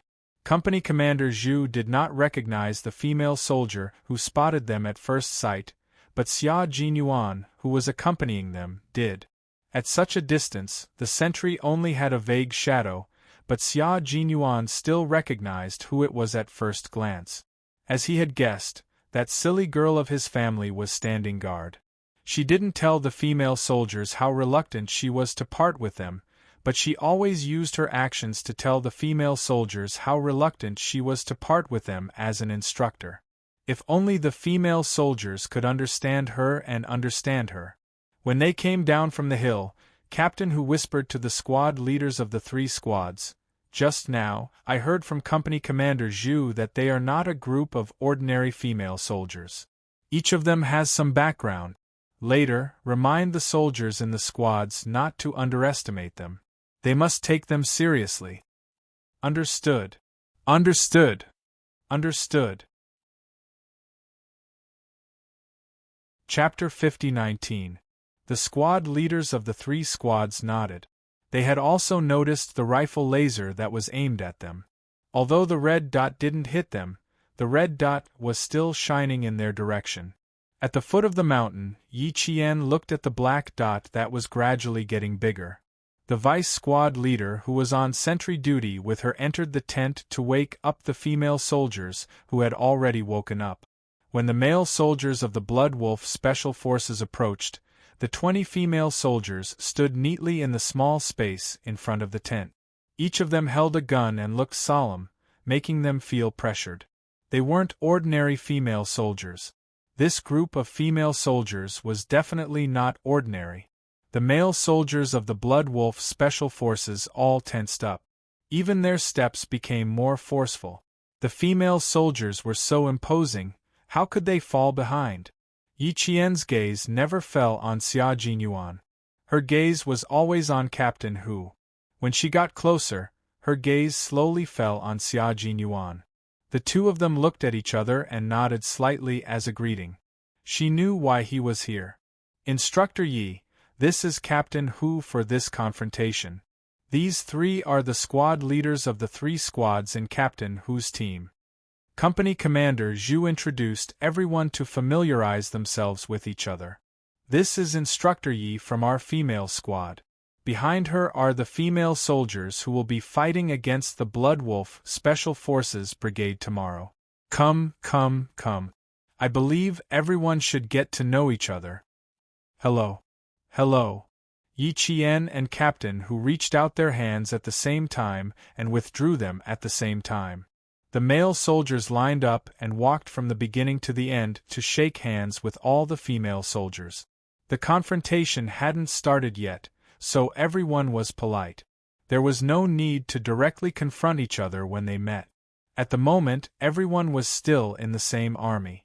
They would only be separated into friend or foe tomorrow. The male soldiers shook hands with the female soldiers one by one. When they gathered, the male soldiers looked at each other silently. Some of the male soldiers secretly touched the area between their thumb and index finger. This meant that when they shook hands, they could feel the thick calluses between the fingers and palms of the female soldiers. Those were the calluses that only appeared when they held guns often. Although they didn't touch or see the calluses between their thumb and index finger, the calluses at the area between their thumb and index finger wouldn't be thin. It was common for female soldiers to hold spears, but it was rare for female soldiers to have thick spear calluses. The special forces of the Blood Wolf Special Forces Brigade secretly communicated with each other, and so did the female soldiers. They laughed and whispered, "I think I can feel the murderous aura." "Don't talk," Chiu Tong reminded her. Gao Xiao was not the only one who felt that way. She felt the same way, and so did the other female soldiers.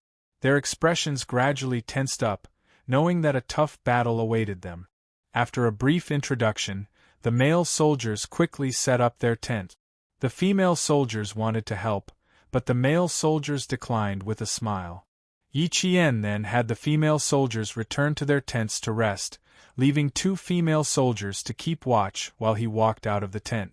The sentry was the class monitor, Yang Zhen.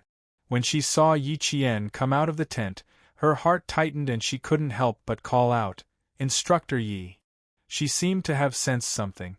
Yi Qian stopped and stood face to face with her. "The battle will start tomorrow. As your instructor, I can't help you much. You'll have to rely on yourselves." He reached out and started to tidy up Yang Zhen's helmet. As he spoke, he helped Yang Zhen dress neatly. "You're the class monitor and also a veteran. You have to take care of every comrade in the class. If there's anything, you have to deal with it immediately. Don't drag it out and lose your prestige." He tidied up Yang Zhen's clothes, gently pulled her shoulders, and then checked the way Yang Zhen held her spear. "As the class monitor, you're the backbone of the class. You can't panic when something happens. If you panic, the morale of the troops will be affected. Do you understand? We've already come this far. Tomorrow we'll do our best.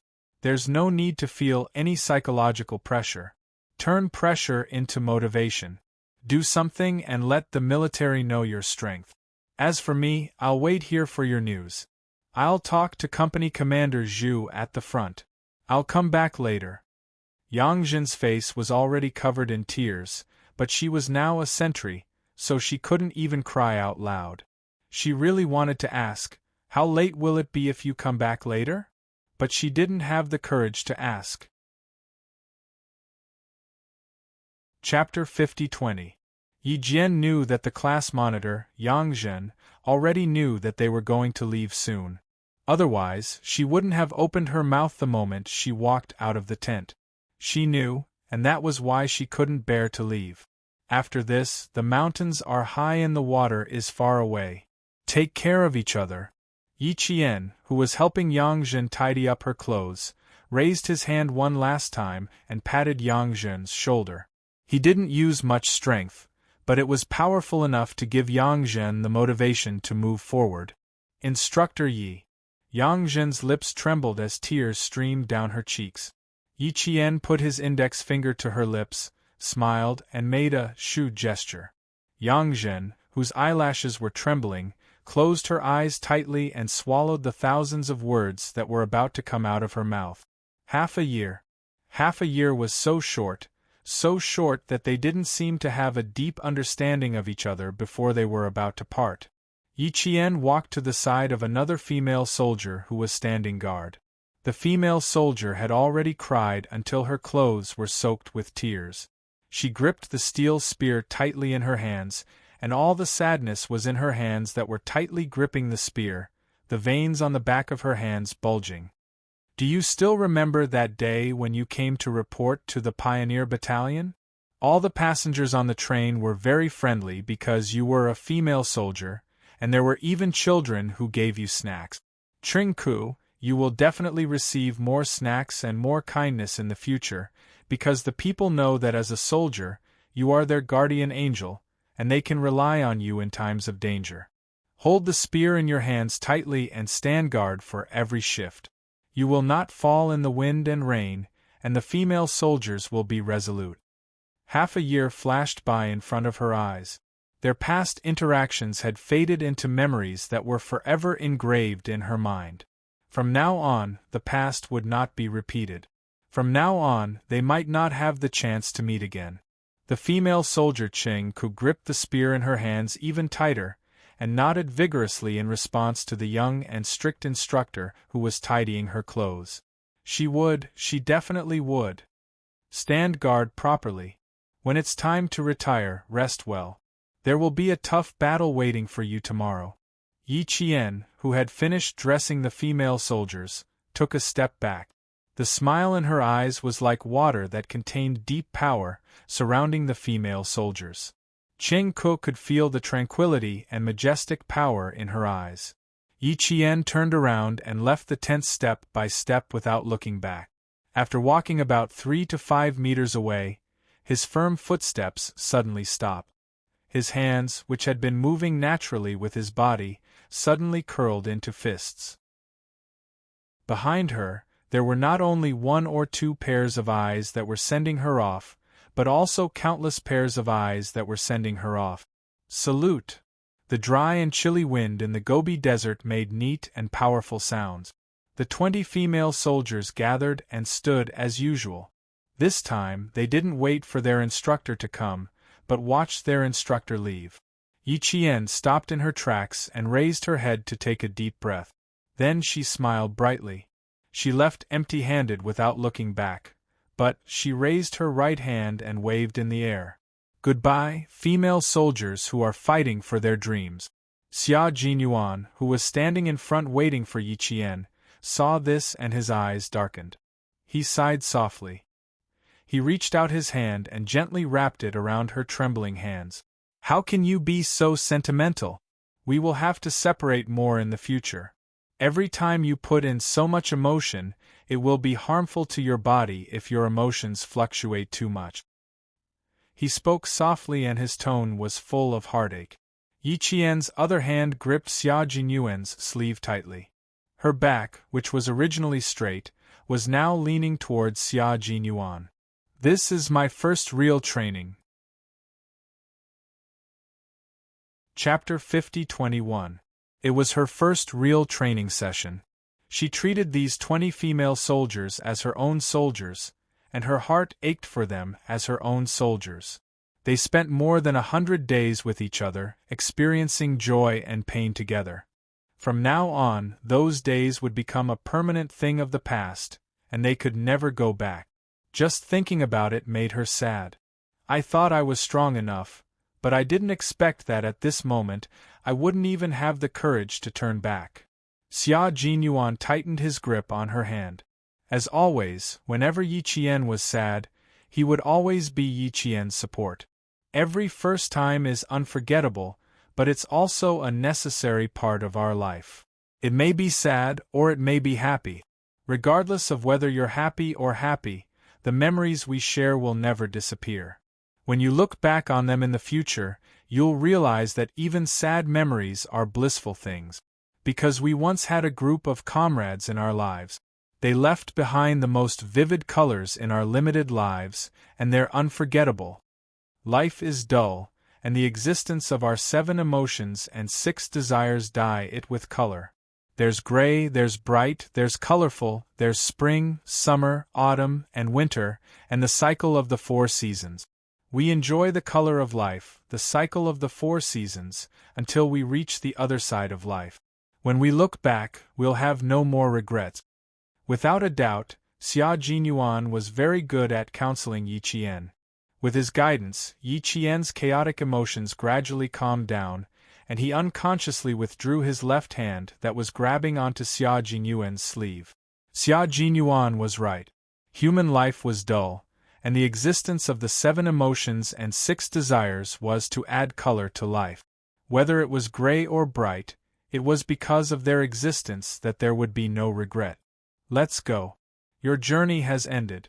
Now it's time for your next journey. Xia Jinyuan let go of his hand. All he could give was support. In the end, he could only rely on himself. His Qing Niao would rely on himself to fly higher and higher, and eventually become the brightest star in the sky. The things she had experienced had become memories. Memories could only stay in her mind, and they could not become obstacles in her way. Okay. Yi Jian nodded. Step by step, she walked in the same direction. Goodbye, female soldiers. She would always remember them, but sorry, she couldn't stop because of them.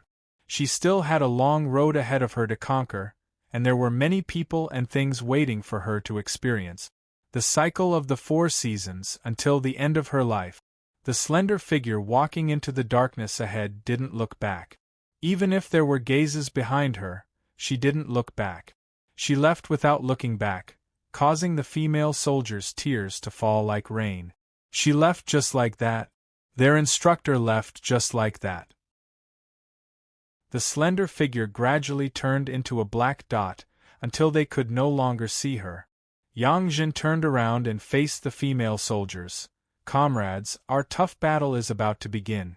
Instructor Yi firmly believes that we can do it, and we will definitely be able to realize our dreams. Even if Instructor Yi leaves, she will definitely know everything about us. Now, wipe away the tears on our faces, adjust our emotions, and prepare for the tough battle that is about to begin. We can't let Instructor Yi down. Understand? Understood.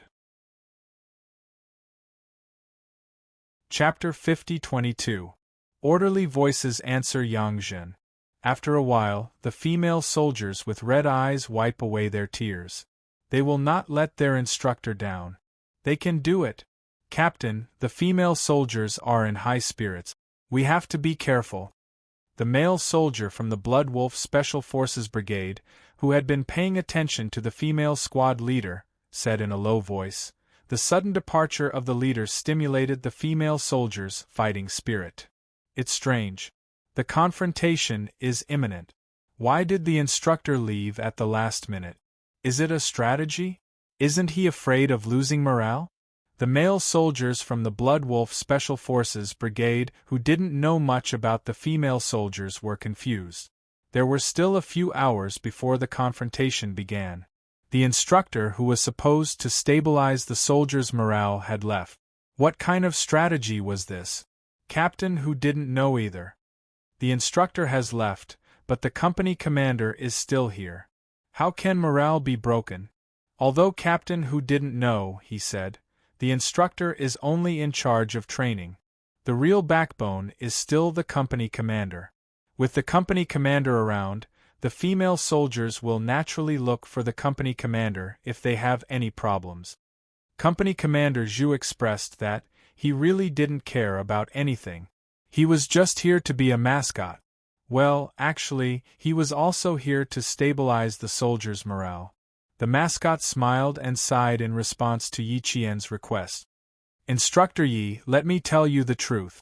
Actually, I hope that the female special forces will succeed more than you do. Although our land has always been dominated by the male soldiers, there are some things that are better for the female soldiers to handle. Now that the lives of the people are getting better and better, they have more and more money to spare. Tourists will come to take pictures in the desert from time to time. We male soldiers are all straightforward and rough people. You know that the army is all about toughness. If something is wrong, it's wrong. There's no room for you to talk so much nonsense. Therefore, sometimes the tourists are quite unlucky when they meet us. With the female soldiers around, they will definitely solve these problems in a gentler way. You know what happened last year? It was because we didn't have any female soldiers that we almost had an accident. Don't worry.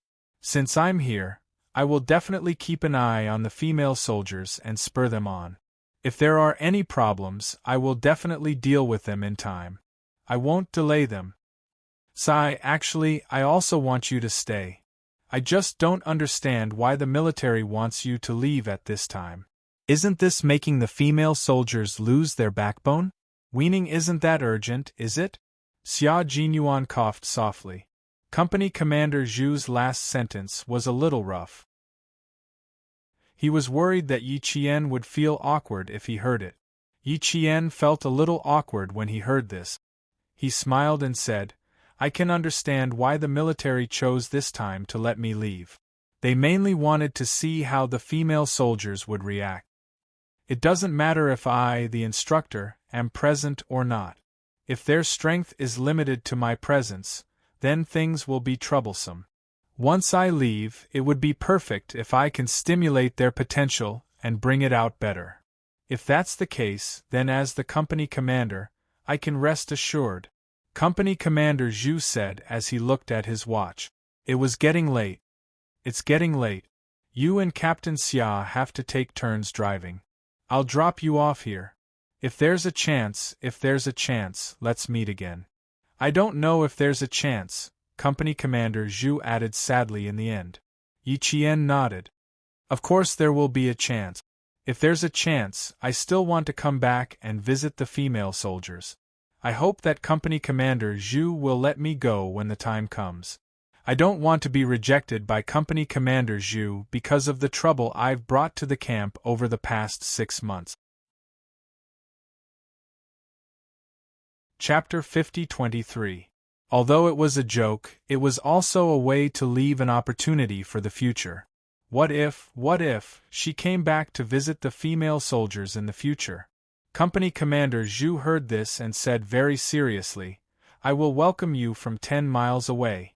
I only hope that Instructor Yi can come to the Pioneer Battalion to instruct more often.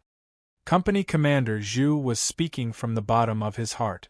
He really hoped that Yi Qian could come to the Pioneer Battalion more often.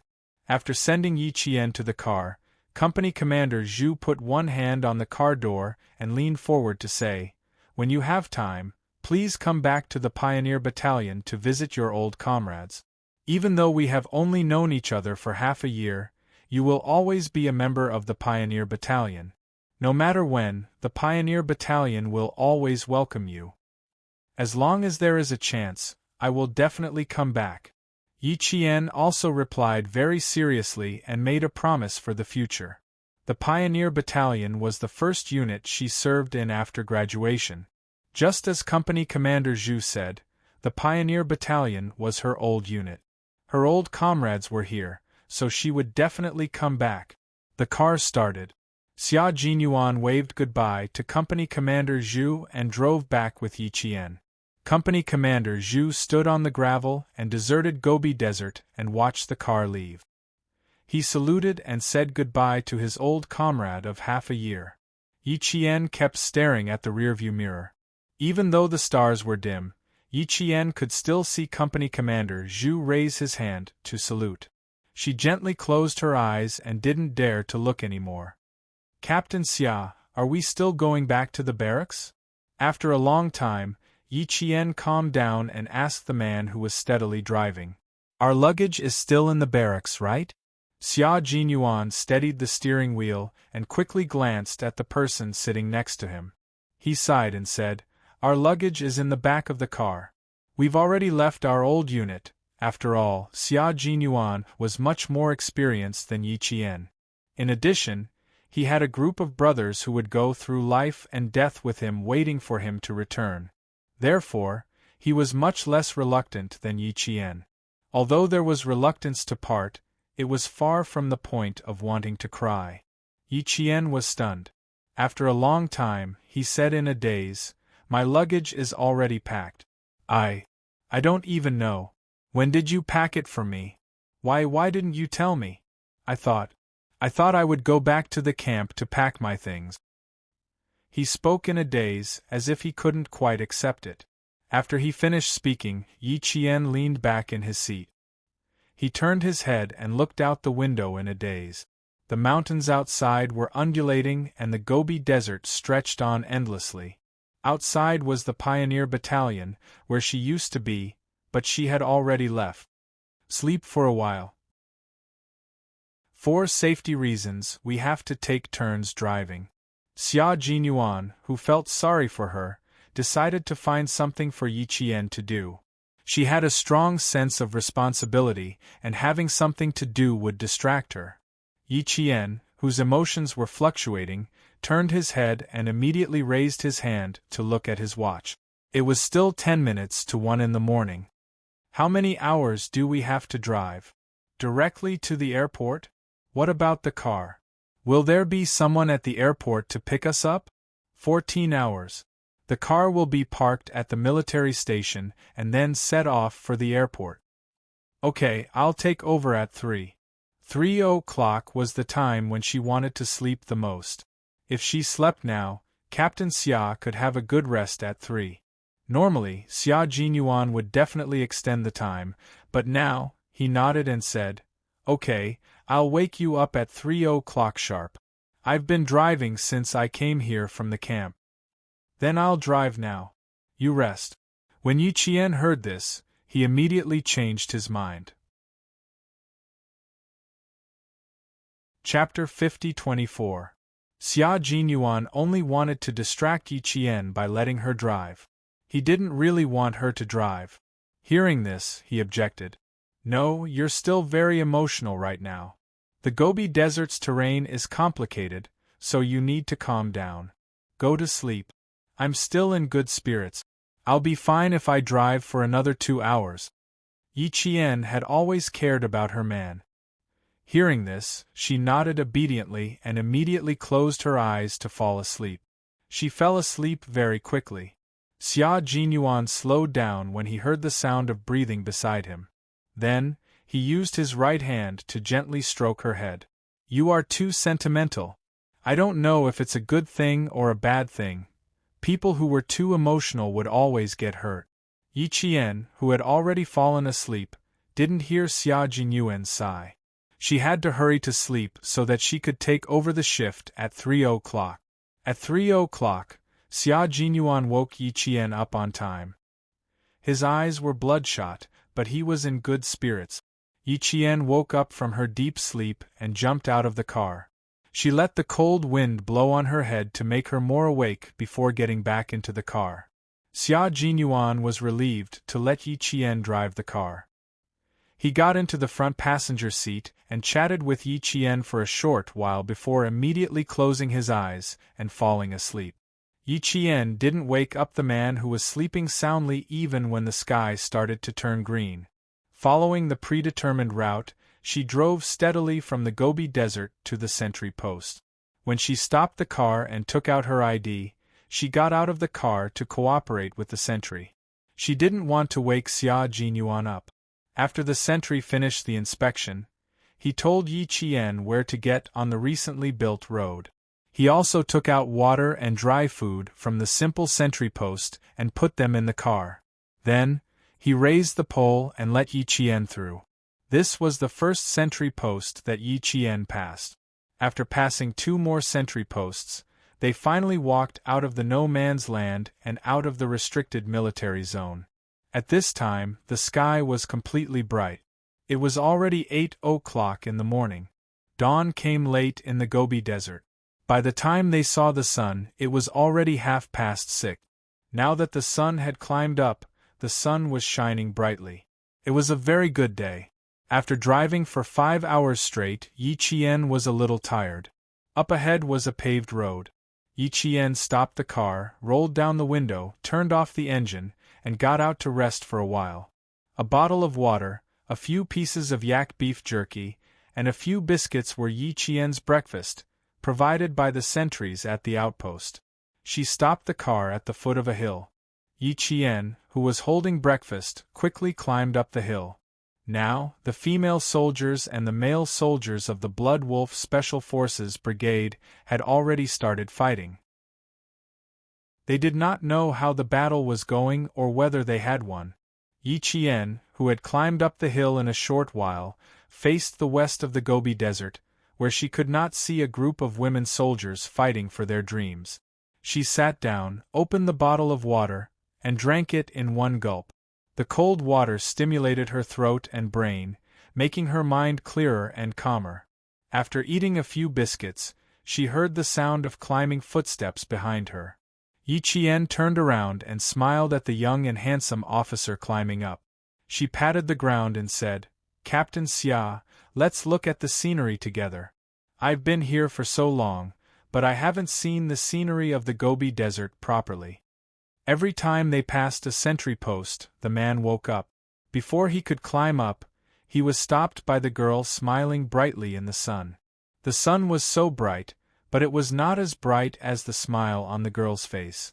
At this moment, all the beautiful things in the world could not compare to her smile. "Come up quickly. The sun will be too bright if you stay any longer." Yi Qian, who was still smiling, patted the ground hard again and urged, "Are you still not awake? Don't be in a daze. Come up quickly." Chapter 50-25. Yi Qian, who was sitting on the top of the hill, smiled at the young military officer behind her. Her smile was brighter and more dazzling than the sun. It was like the rising sun, breaking through the shackles of darkness and ushering in a new day with the most beautiful posture. Xia Jinyuan, who was standing still, also smiled. He knew that his girl had walked out of her depression and was facing the coming days with the best attitude. These days, Yi Qian's smile was a little rare. Even when she smiled, there was always a hint of melancholy between her eyebrows. Xia Jinyuan's heart ached when he saw it. However, this was something that she had to go through. No matter how much he tried to persuade her, she still had to rely on herself to walk out of her depression. Only when she walked out of her depression could she truly walk out of her depression. As her boyfriend, no matter how much he tried to persuade her, it was useless. Now that she had walked out of her depression, Xia Jinyuan felt relaxed. "If you want to see the rising sun, you have to go a little earlier. It's too late now. The sun has already risen. The golden light is the most beautiful when it leaps out of the sky." Xia Jinyuan, who was walking again, walked over with a smile and sat down next to Yi Qian. His long and powerful arms naturally wrapped around Yi Qian's shoulders, allowing her to lean into his embrace. Her head rested on his shoulder as they watched the desert scenery together. Yi Qian also leaned into his embrace naturally, snuggling into the arms that had always given her strength and guided her forward. The scenery in front of her was lush and full of vitality. Looking at it, she even felt that it was bleak. However, in the bleakness, there was a tenacity that was unyielding and unafraid of the hardships of the world. After looking at it for a long time, her mood unknowingly became exceptionally relaxed. The undulating Gobi scenery stretched to the end of the horizon. Seeing the brownish-green shrubs growing in the desolate mountains, unafraid of the harsh climate of the Gobi Desert, her mood improved. Her dark eyes narrowed slightly, and her expression became more peaceful. "It's really beautiful," she whispered. "Tenacious beauty. They are just like them, unafraid of the harsh summer and winter." "Who are they?" Xia Jinyuan knew who she was talking about. He put his arm around her shoulder and said gently, "They're not the most beautiful. If there's a chance, I'll take you to see the scenery of the Gobi Desert. Desert poplar trees that have been dried for thousands of years. The sky is filled with yellow sand, and the golden leaves are shining. The wind from Tian Shan Mountain blows past. There is the smell of snow and sand. The golden leaves of the poplar trees are falling. Smoke rises from the desert, and the sun sets over the long river. This is the most beautiful scenery. As the man beside him talked about the scenery of the Gobi Desert, Yi Qian's mind began to picture the unchanging desert. She had been to the border a few times. The scenery was right in front of her eyes, but she didn't stop to appreciate it. Firstly, he didn't have the time. Secondly, he didn't think it was beautiful at that time. Now that he thought about it, he felt a little regretful. He wondered if the female soldiers would stop to admire the scenery around them. He would probably be like her, with no time and no sense of beauty. If he didn't put in the effort to appreciate it, how could he discover its beauty? Do you know what the spirit of the poplar trees is? He tilted his head and kissed Yi Qian lightly on her forehead. Yi Qian looked up at him and shook her head gently. The spirit of the poplar trees? She had never heard of it. Xia Jinyuan thought for a while before continuing. The poplar trees die for thousands of years. They don't fall for thousands of years after they die, and they don't die for thousands of years after they fall. After they rot, their roots will still be firmly rooted in the desert and fix a sand pile. Even if they are no longer alive, they can continue to protect the sand pile where their roots spread out. They will tenaciously protect it until the roots rot away.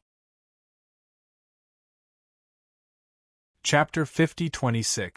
Xia Jinyuan knew about the poplar tree spirit when he was an intern at a company in the border area in his sophomore year. At that time, an old company commander from the Snowfield Brigade personally told him about it. It was also because of this old company commander that he chose the path of a Special Forces soldier. There's actually such a thing? Yi Qian was very curious when she heard this. She couldn't help but leave his arms and sit up straight. Then what's the poplar tree spirit?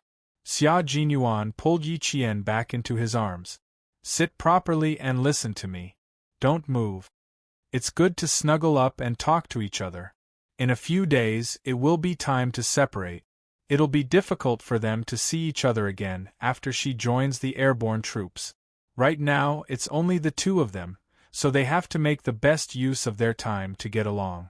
To prevent Yi Qian from sitting up straight again, Xia Jinyuan hugged Yi Qian's shoulders even tighter.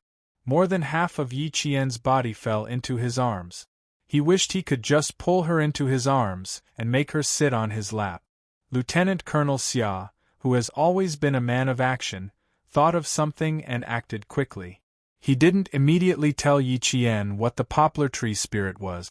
While Yi Qian was caught off guard, he grabbed Yi Qian's waist with his amazing arm strength and easily pulled Yi Qian onto his lap. Yi Qian felt like she was a rag doll in his arms. Her body was lifted into the air, and in the blink of an eye, she was in his arms. Before she could catch her breath, she was already sitting on his lap. Her back was against his chest, and her waist was tightly hugged by his strong arms. It was as if he was afraid she would run away. Xia Jinyuan, whose wish came true, laughed. You should have hugged me like this a long time ago. Aren't you afraid I'll make your legs numb? Yi Qian, who was leaning into his arms, pursed her lips and laughed. Don't need me to carry you down when the time comes. If my legs are so numb that I need you to carry me, I won't refuse. When it came to talking, Xia Jinyuan had always been the king. Yi Qian quickly admitted defeat. After adjusting himself to a comfortable position, Yi Qian, who admitted defeat, asked him what the spirit of the poplar tree was. Xia Jinyuan spoke slowly. His low and pure voice was like a zither being played. It was probably tainted with the desolation of the Gobi Desert, and his voice became particularly deep. The spirit of the poplar tree refers to the spirit of enduring hardships and fighting. The female soldiers you brought out have the spirit of the poplar tree in them. They won't fall until the last moment. Even if they fall, their roots are deep and their mission continues. You can't bear to part with them, but their roots are already in the Gobi Desert. As long as their roots are there, they will be there, and their spirit will be there. When you come back one day, you will see them stronger than they are now. They will be like the poplar trees that have taken root in the Gobi Desert, flourishing with leaves and protecting the country. Yi Qian, who had already given up on leaving, heard this. His eyes sparkled. Yi Qian, who was resting on his shoulder, smiled slightly and asked, "Captain Xia, you want to tell me that they will win, right?" Without waiting for Xia Jinyuan's reply, she continued, "They will win, and they will win beautifully. The special forces of the Bloodwolf Special Forces Brigade are very strong, but how can the soldiers I brought out be weak?" Her tone was extremely proud and confident, which made the smile in her delicate eyes even more dazzling. After half a year of harsh training, each of them is a top-notch character. How can they lose? The spirit of the poplar tree, yes, they have the spirit of the poplar tree in them. They won't lose. How can the soldiers she brought out lose?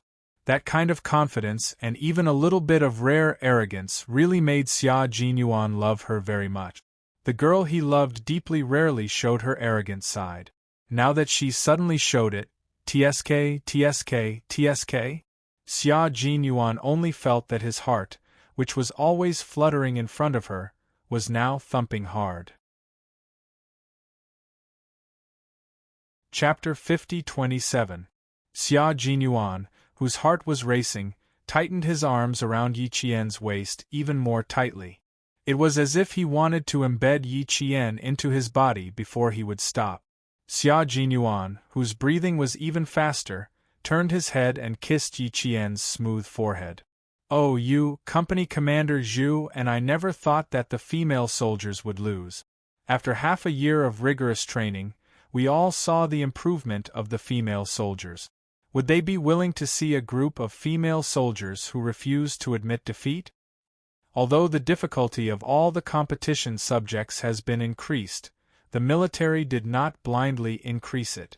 They increased the difficulty based on the female soldiers' usual training content and the results of their assessments. You hope that the female soldiers can win, and you hope that they can work together to realize their dreams. The military does the same. They spent so much effort to select female soldiers with strong comprehensive abilities from various units in order to successfully form a female special forces unit. How could they treat them so casually? Yi Qian, who was still in good spirits after driving at 3:00, smiled even more.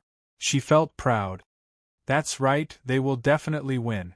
After they win, they will probably sit on the top of the hill like I am now, watching the sunrise and sunset, and enjoying the scenery of the Gobi Desert. Xia Jinyuan deliberately observed Yi Qian's expression carefully. When he confirmed that there was no trace of worry between her eyebrows when she mentioned the female soldiers, he raised his eyebrows and smiled. That's not necessarily true. You didn't appreciate it at that time either, did you? That's different. They have a lot of people. As long as someone takes the lead, they will definitely enjoy the scenery around them. I've seen the scenery of the Northwest. When I return to the unit, I should have a chance to see the scenery of the Gobi Desert that you mentioned. Yi Qian's eyes sparkled as she rested her head on his shoulder and spoke softly. She had a yearning look on her face. The beauty of Jiangnan's water villages, the beauty of the Northwest's yellow soil, the beauty of the Gobi Desert, we will probably all go there.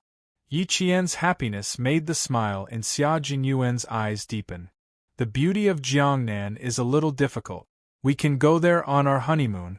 The beauty of the yellow soil in the Northwest is right in front of us. We will see the beauty of the Gobi Desert together. Thinking about the years ahead, Yi Qian was filled with anticipation. The female soldiers had their own paths to walk, and she also had her own path to walk. There was no need to be too sad.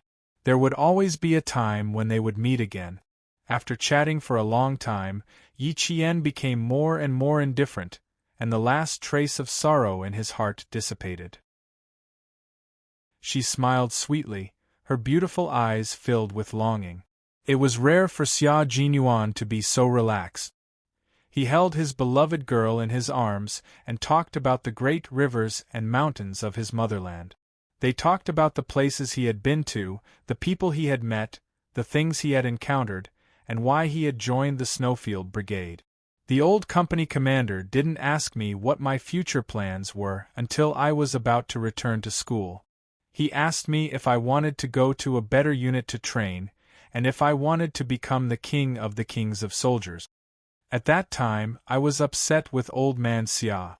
He thought that even if I got into the military academy, I would just be a bastard who wasted the country's food. I wanted to fight for my pride, so when I heard that there was such a good place and that the king of the soldiers, I was excited just thinking about it. So I agreed without hesitation. Xia Jinyuan had never told Yi Qian how he knew about the Snowfield Brigade. Now that he mentioned it, Yi Qian listened with great interest. It was a true story, and the plot was full of ups and downs. She had to listen carefully. Chapter 50-28. Yi Qian listened attentively, afraid to miss a single word. Xia Jinyuan saw that she was so interested and said excitedly, "Later, the old company commander introduced me to Major General Yang and then took me to see Old Man Xia. You don't know, but when Old Man Xia saw me, his face was like a dye shop. The old company commander kept saying good things about me and said that I was a good seedling. In short, there was nothing wrong with me. Old Man Xia thought that I was a bastard. When he heard the old company commander praising me non-stop, he held it in until he was about to pass out. He asked the old company commander if I forced him to say that. The old company commander was brave. If it weren't for Old Man Xia's high position and military rank, the old company commander might have punched him. Later, the old company commander said that he really had the urge to hit him, but he held it in. He was afraid that if he punched him, he would feel good at the time, but he would be in trouble later. The year I met you was also the year I left the company.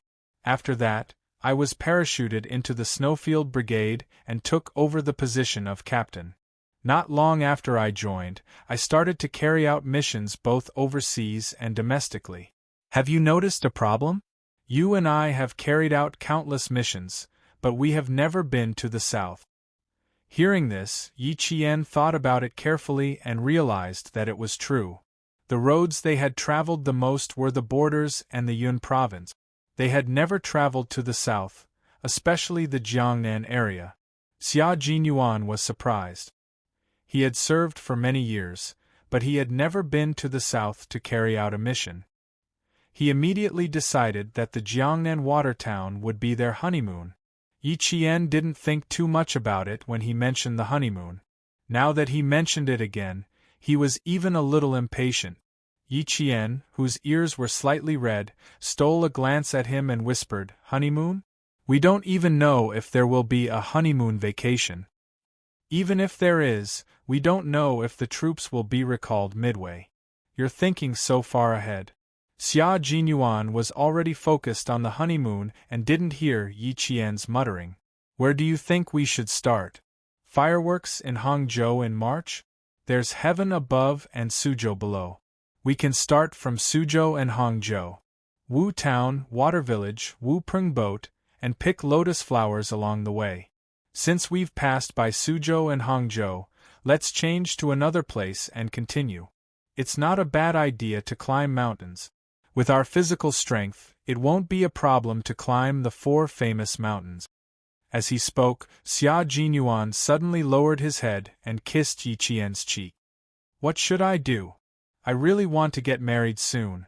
I really want to go to the south with you." At this moment, the two of them had already put aside all their worries, and they only had each other in their eyes. He kissed and nudged Yi Qian until he felt ticklish.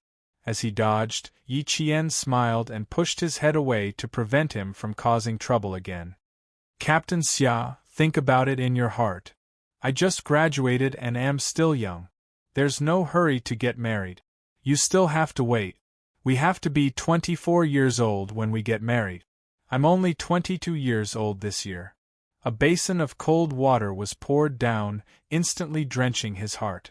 Xia Jinyuan, whose heart was cold, bit Yi Qian's tender earlobe in revenge. The tip of his teeth purposely rubbed and sucked. Little heartless girl, don't you know how hard it is for me to hold it in?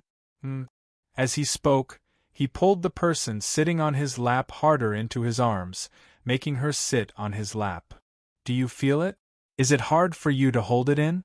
Yi Qian was so stiff that he didn't dare to move. Yes, she felt it. It was already like this, how could she not feel it? Chapter 50-29. Yi Qian, who could feel it, was very worried. In the past, she could still use her young age as a shield. But now, she was old, an adult, and a university graduate. Her best shield had lost its effectiveness. What should she do? The worried Yi Qian did not even dare to move. What else could she do? She had to put out the fire first. We're in the wilderness. Calm down, Captain Xia. Bear with it. Continue to bear with it. She stammered. She would only panic in the wilderness. What if something happened? Should she resist or not? What a difficult choice. In the wilderness, she couldn't possibly be executed on the spot. The inexperienced Captain Xia probably did not have the hobby of fighting in the wilderness. At this moment, Yi Qian's heart was like a small boat swaying with the waves in the vast ocean. One moment, the boat was about to capsize, and the next moment, it was about to sink. What should she do? What should she do? It was such a big feeling. His breathing sounded like a wild beast panting in her ears. The scorching hot breath was like fire, roasting her and making her feel extremely uncomfortable. Captain Xia, why don't you put me down first and we can walk? They were clearly talking about serious matters just now. Why did the atmosphere change so suddenly? Yi Qian, whose neck was red, suggested softly. She did not dare to disturb him. If that doesn't work, why don't you run a few kilometers to vent your anger? She suggested again. It was all out of conscience. Holding it in was harmful to the body. Xia Jinyuan did not accept her suggestion. He was also helpless. Why did his body feel the more he spoke? Sigh, he could not blame his body for not living up to expectations. Just think. An old virgin chicken that hasn't even eaten meat at the age of 30, how can you expect it to live up to expectations? It had been abused for more than 10 years. It felt very wronged. It was just that. Xia Jinyuan laid his head on Yi Qian's shoulder and groaned painfully. I've already wronged it for more than 10 years. I can't bear to let it suffer anymore. Cough. Yi Qian's neck was not red. She felt that her entire body was red. She didn't want to. Then. Tell it that the location is wrong and let it cool down. What else could he do? Coaxing. Yi Qian used all his energy to coax her. Xia Jinyuan was in even more pain. His hands were no longer tied around Yi Qian's waist. Instead, he gradually began to climb up. As he did so, he complained, I can't coax him. He won't listen to me. No, it doesn't listen to me. Her voice was so soft that it made Yi Qian's heart tremble. It was irresistibly sexy. Yi Jian's hands stopped him from climbing up and she clenched them tightly. Gritting her teeth secretly, she began to exert more strength in her lower abdomen. Gently, she persuaded him again, if you can't do it the soft way, let's do it the hard way. Or run. As soon as the words came out of his mouth, Yi Qian, who had been sitting on his lap, jumped out of Xia Jinyuan's warm embrace like a rabbit out of its nest. At the same time, he did a forward roll and instantly distanced himself from the man whose eyes were red from holding himself back. Xia Jinyuan was speechless. He looked down at his empty arms, then at the figure running down the hill. He gritted his teeth and said, when the time and place are right, don't even think about getting out of bed for 3 days and 3 nights. He leaped up and chased after the figure in front of him. The location was really not right. As for him, he did not expect that he would suddenly have such thoughts. They were clearly talking about business, but after a while, he suddenly missed it and forcefully suppressed it again. He needed to go to the andrology department for a thorough examination to see if there were any problems with his various functions. Chapter 50-30. Xia Jinyuan thought as he chased after her while taking deep breaths. As the figure in front of him got closer and closer to him, the gentleness in his eyes grew stronger. Finally, he caught up with her and hugged her as they lay down on the cold, gravelly ground. This time, the two of them did not hug each other. They had learned their lesson from their predecessors, so they should take it easy. The surroundings were very quiet. After running for 3 kilometers, the two of them rested their heads on their hands, closed their eyes, and adjusted their breathing with a smile on their faces. Their hearts became calmer and calmer until there were no more distracting thoughts. Without speaking, the two of them lay there quietly, as if they could lie there until the end of time. After some time, Yi Jian was about to fall asleep. There was a shadow above her eyelids. She slowly opened her eyes, and a handsome face was reflected in her black pupils. "Have you rested enough?" he asked with a smile. His voice was so gentle that Yi Qian couldn't help but slowly close her eyes again. She smiled lazily and said, "No, I just want to take a nap before we continue." Her lazy appearance made Xia Jinyuan's eyes melt. He pinched her nose gently with his slender fingers and pinched her so hard that she couldn't breathe. "If we sleep here, the people at the military station will think that we've lost our way. Come, I'll carry you to the car. You can sleep in the car. When you wake up, the results of the female soldiers' competition this morning will probably be out." Yi Qian, who was pinching her nose and breathing through her mouth, suddenly opened her eyes. Her eyes were so clear that one could tell that she was in good spirits and didn't feel sleepy at all. "Can I know the results of the female soldiers?" Not only did she not feel sleepy, she even sat up straight and stared at Xia Jinyuan. "You're not lying to me, right? Can you really know?" "Lie to her?" Xia Jinyuan raised his head and flicked her forehead. "When have I ever lied to you?" He really didn't. Yi Qian smiled and lay on Xia Jinyuan's back. She hugged his shoulders with both hands and swayed her slender legs with his steps. She was extremely happy. It was so good that she could even know the results of the female soldiers. Xia Jinyuan, who was carrying her to the car, kept smiling. What was happiness? Happiness was when he carried her on his back and walked until the end of time. After getting into the car, Yi Qian let himself fall asleep. They still had to continue driving. When they woke up in the afternoon, they would be able to take over the shift. They would also be able to know the female soldier's result. It was killing 2 birds with 1 stone. The military jeep drove onto the asphalt road built by the Army Corps of Engineers. From the desolate Gobi Desert to the asphalt road where vehicles occasionally passed by, Xia Jinyuan rolled up the windows that were originally rolled down to prevent the car horn from waking up Yi Qian. At 9 o'clock in the morning, the temperature of the sun gradually rose. The female soldiers with rifles in their hands lay motionless on the ground. In front of them was a chest target and an alarm clock that rang every 5 minutes. Another 10 minutes passed, and the alarm clock let out a sharp ding-ding-ding sound, destroying everyone's willpower and disintegrating everyone's perseverance. As company commander Zhu listened to the ringing of the alarm clock, he swore countless times in his heart. "Damn it! I swear that I will never buy an alarm clock for the rest of my life. I don't want to hear an alarm clock for the rest of my life. It's too King torturous. Hang in there, female soldiers. You have to hang in there. There's still an hour to go. You've already endured for 4 hours. There's only 1 hour left. Don't let the first 3 hours go to waste."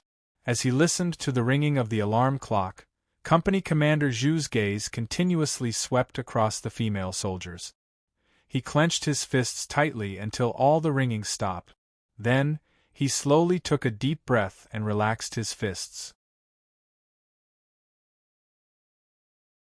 Chapter 50-31.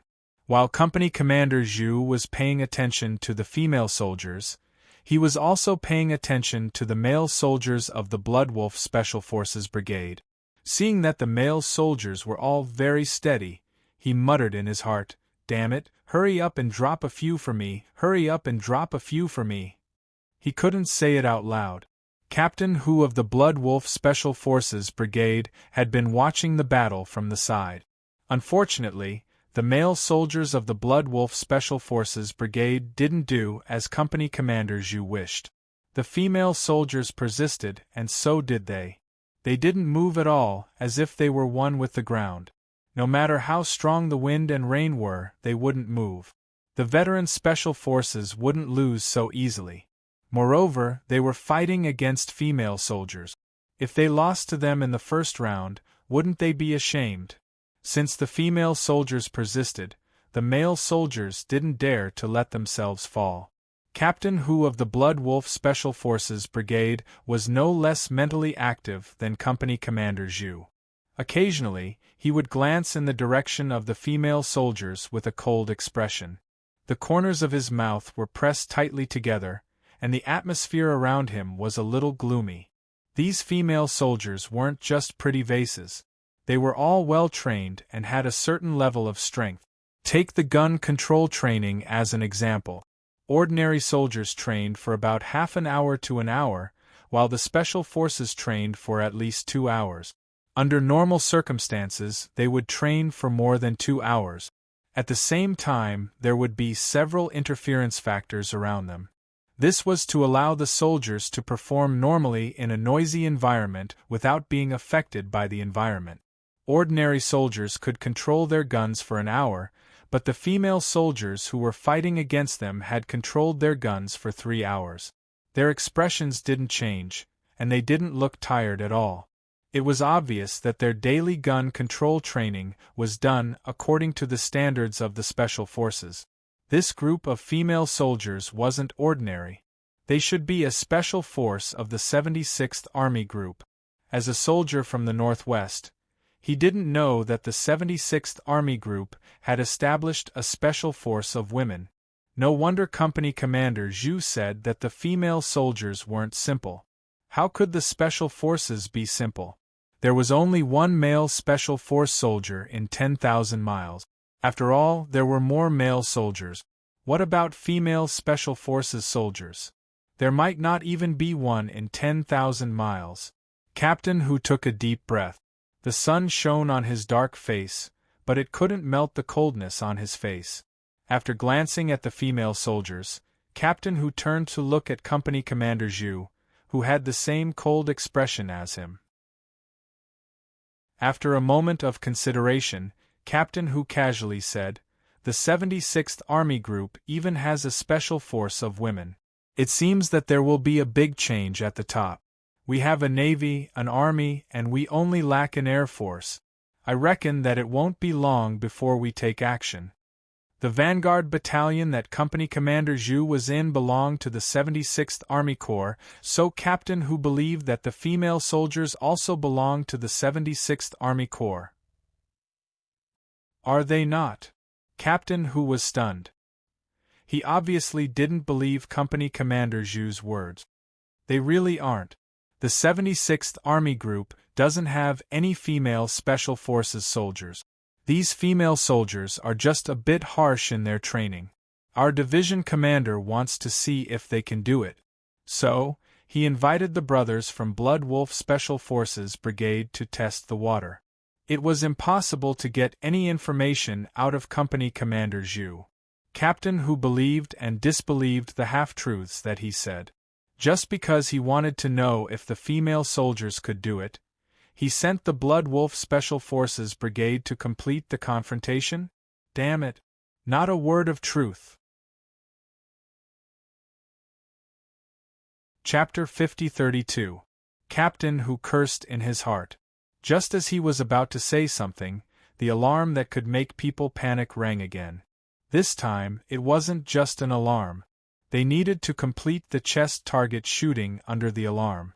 4 hours of recoil time was up. The red signal flag was raised high and then waved down. 20 male soldiers and 20 female soldiers fired at the same time. 40 rifles fired at the same time. The deafening gunshots had to cover up the alarming alarm. Company Commander Zhu and Captain Hu's faces tightened.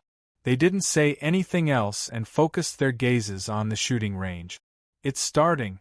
The female soldiers loaded the bullets at a steady and fast speed. They didn't experience any instability or tremors in their hands that would affect their accuracy due to the long period of recoil time. The male soldiers who were trained in the special forces were much more mentally stable than the female soldiers. After the first shot, they calmly aimed and fired a second time. Their speed was the same as before and didn't slow down at all. A smile flashed across Captain Hu's eyes. He calmly said to Company Commander Zhu, "The soldiers in my team are all good shooters. Their accuracy is quite high. After 6 hours of recoil time, 16 out of 20 of them shot perfectly." In other words, the female soldiers might not be as good. Company Commander Zhu wasn't afraid. The final assessment for the female soldiers wasn't to surpass the male soldiers. The final assessment was to assess the overall performance of the female soldiers. Even if they lost to the male soldiers in a certain subject, as long as their accuracy met the standards set by the military, they would still pass. Company Commander Zhu's smile didn't change in the face of Captain Hu's provocation. The veteran Special Forces soldiers really live up to their reputation. This is a good opportunity for our female soldiers to learn from each other and make up for their weaknesses. Captain Hu was probing and provoking, really couldn't figure out what the Pioneer Battalion was planning. They weren't from the Special Forces and didn't care about their results? Then what were they after? Could it be that what this loach company commander in front of him said was true? That they just wanted to see how strong the female soldiers were? Captain Hu didn't get any useful information after a long time. Instead, he made himself confused. He bit his cheek and decided not to ask any more questions. He wouldn't get anything out of him no matter how much he asked. Fine, he shouldn't waste his energy. Just let the brothers do their best. The soldiers of the Blood Wolf Special Forces Brigade would not give in just because the opponent was a female soldier. As long as it was a competition, there would only be a winner and a loser. There would never be humility. The female soldiers did not need to be modest either. After half a year of bitter training, they had long been reborn. They were many times stronger than when they first arrived. Now, they were only one step away from their dreams. They didn't dare to relax in the slightest. They were like sea swallows soaring in the sky, fearlessly meeting the blade. Yi Qian, who had just woken up from his sleep, jerked his body slightly. He opened his eyes and sat up straight to look behind the car. Behind the car was an unknown number of kilometers into the vast Gobi Desert, and she was getting further and further away from there. Did you dream? Xia Jinyuan, who was driving, quickly glanced at Yi Qian, who was looking back, and then looked at his watch. It was 11:26 in the morning, and the female soldiers had finished the second round. Yi Qian retracted his gaze and sat up again. He rubbed his dizzy temples, closed his eyes and answered, "I had a strange dream that I can't remember at all. I don't know what I dreamt of." She must have had a dream related to the female soldiers. Xia Jinyuan only thought about it in his heart and didn't say it out loud. Chapter 50-33. You probably haven't rested well. There's a service area downstairs. Get out of the car and rest for a while. Eat something while you're at it. Xia Jinyuan, who was looking straight ahead, yawned and said, "I'm a little hungry. I need to eat something to fill my stomach." Speaking of hunger, Yi Qian suddenly felt a little hungry too.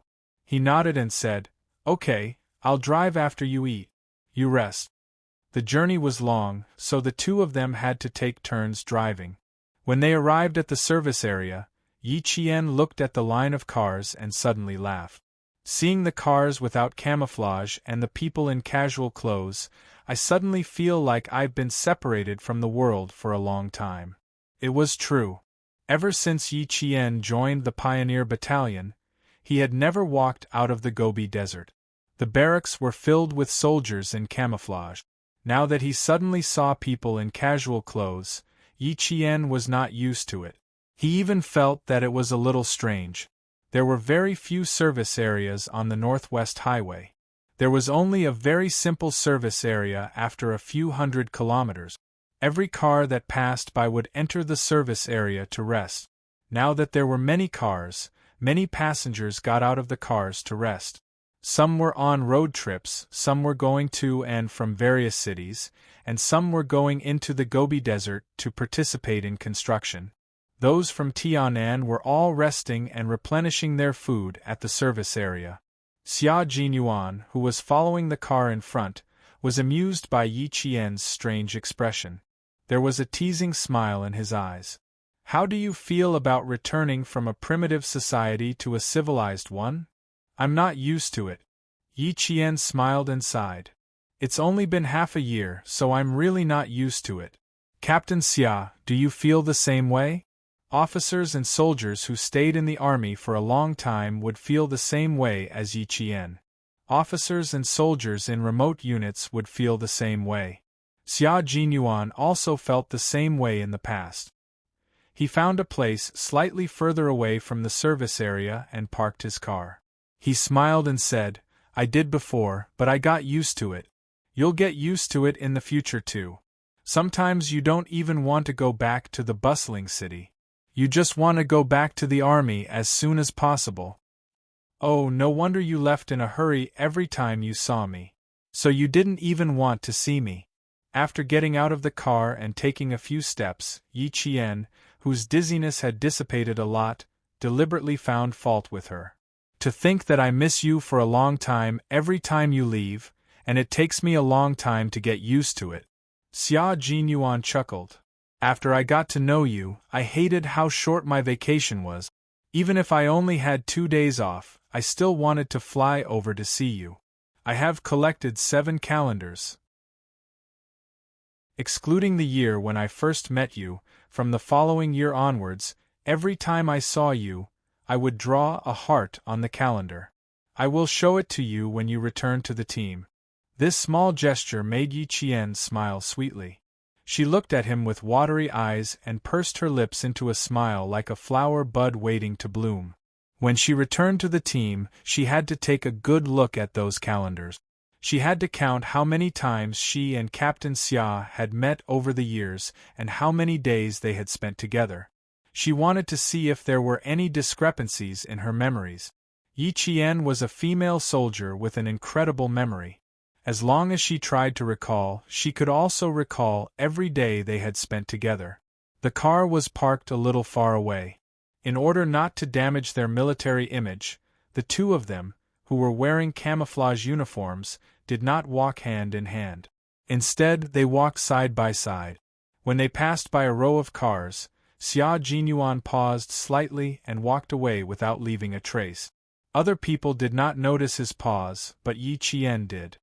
Her eyes followed him closely and looked at the row of cars, but she did not find anything.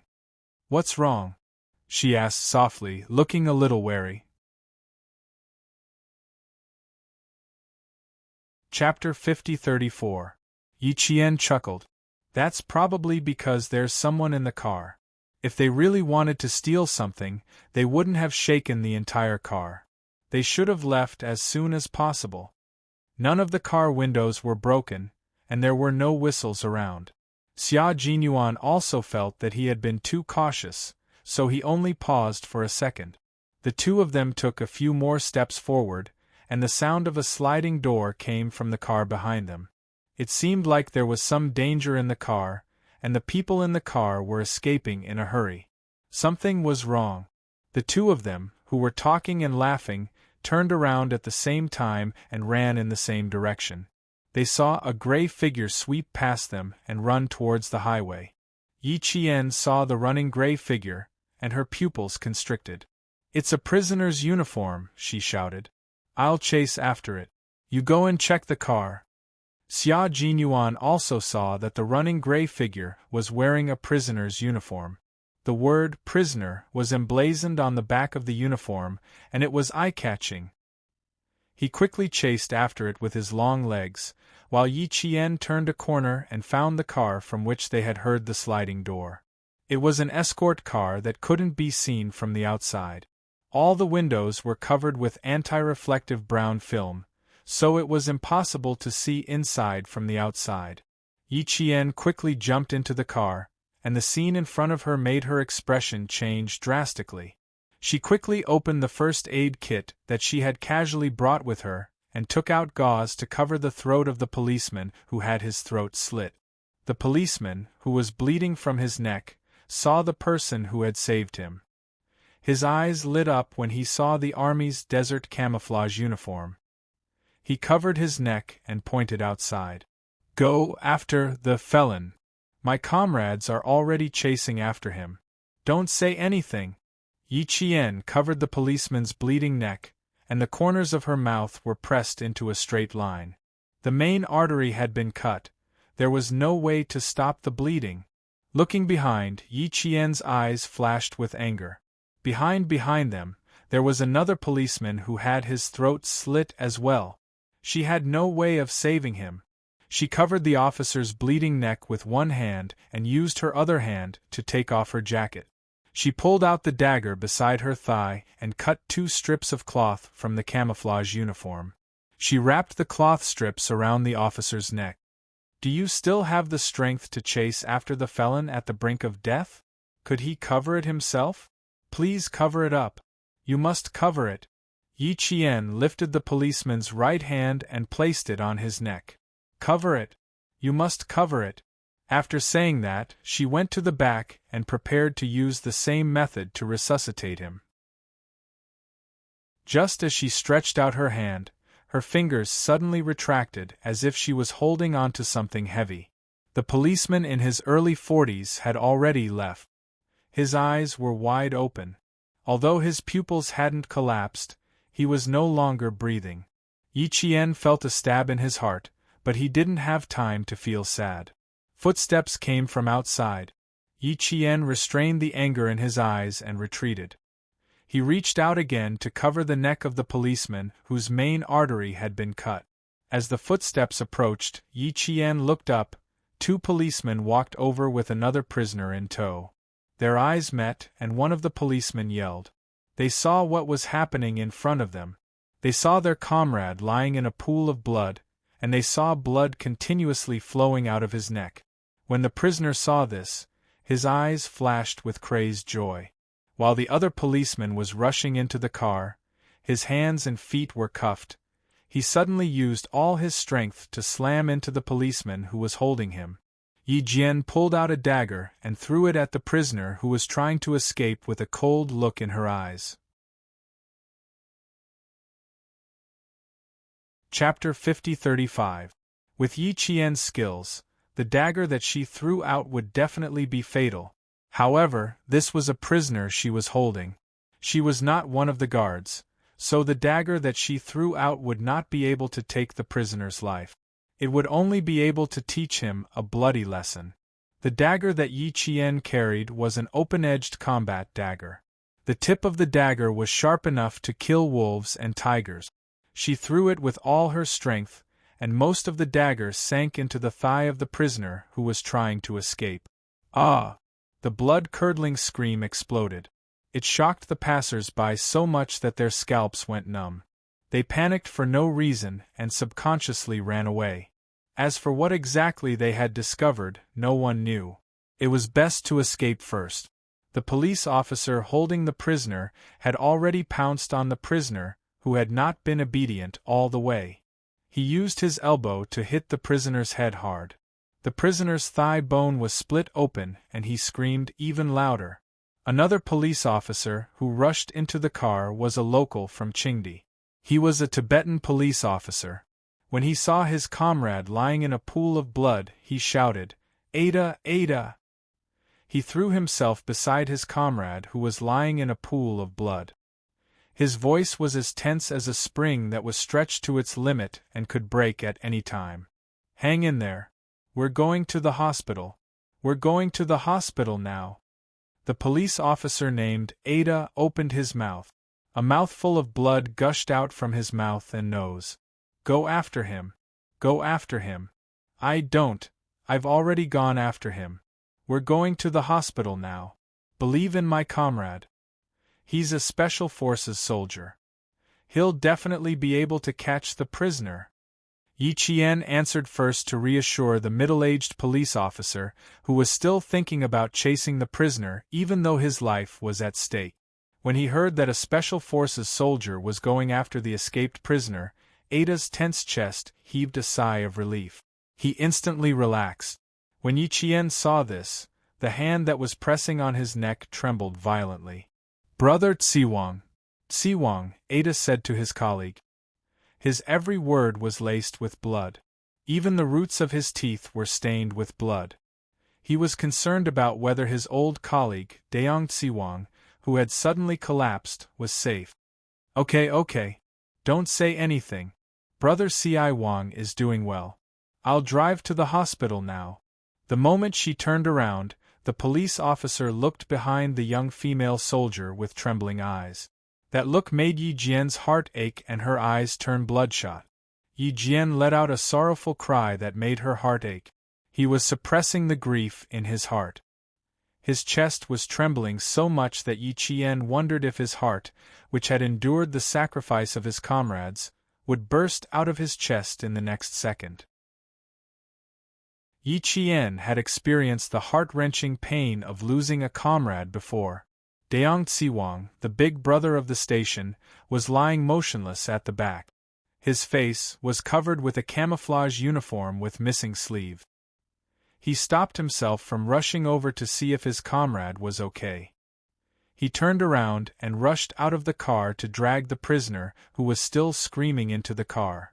He then handcuffed the prisoner's hands inside the car. Duo Ji, watch him. The police officer who locked up the criminal gritted his teeth and growled at the police officer who was holding the criminal. Keep an eye on him. The police officer who was holding the criminal, Duo Ji, nodded. Okay, you drive. I'll keep an eye on him. The two police officers did not panic when they saw their comrade covered in blood.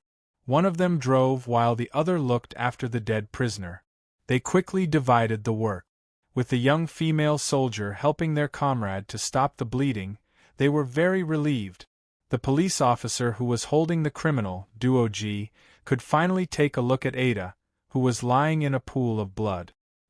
He then looked at his big brother, Deong Tsiwang, whose face was covered with a camouflage uniform. Grief flooded over him like a tidal wave that had broken through a dam. Chapter 50-36. His comrade was sacrificed, but the prisoner was still laughing. Duo Ji's heart was filled with anger, and he kicked the prisoner who was still screaming. Jia Tso Mu, you're asking for it. He kicked the prisoner's injured leg, and the prisoner fell to the ground. Because his hands were cuffed, he could not touch the ground, so he was suspended in the air. This was a prisoner whose hands were stained with human lives. Even if he screamed in pain, it could not hide the cruelty in his eyes. He saw the policeman lying in a pool of blood in front of him, and his mouth suddenly cracked into a cruel smile. Dead? Really dead? Good death. Good death. He still wants to take us back. Ha ha ha, he's not that lucky.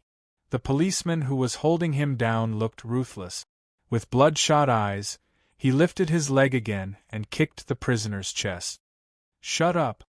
The prisoner coughed violently and laughed crazily. Ha ha ha ha ha ha ha, he's not that lucky. He's not that lucky.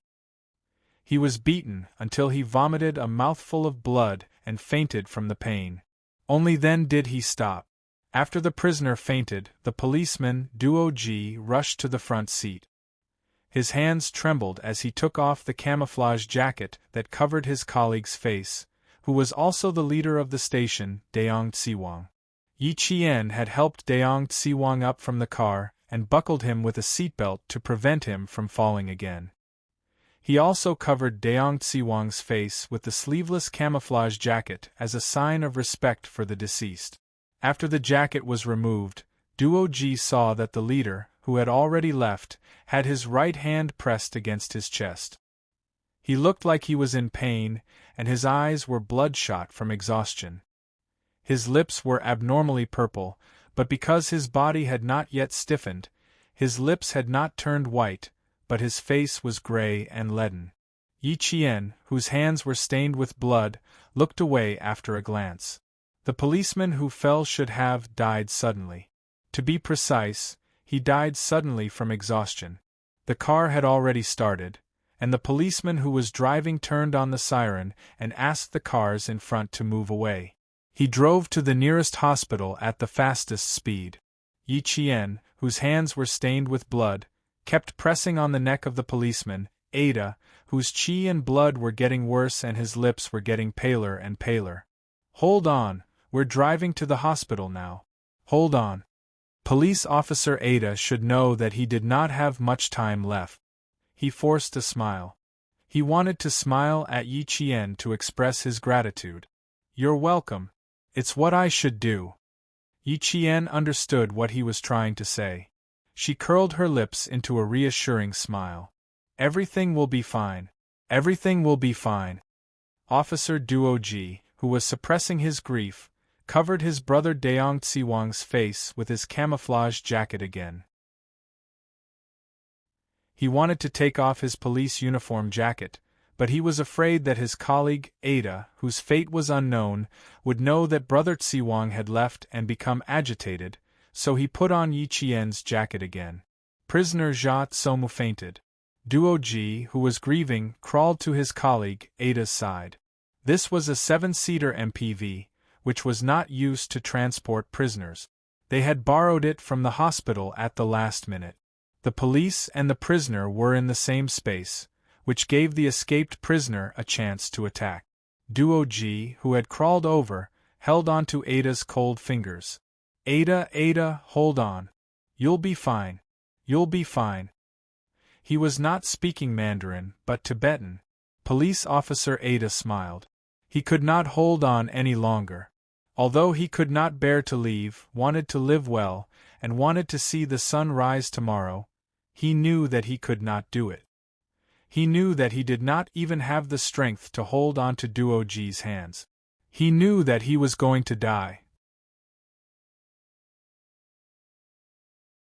Chapter 50-37.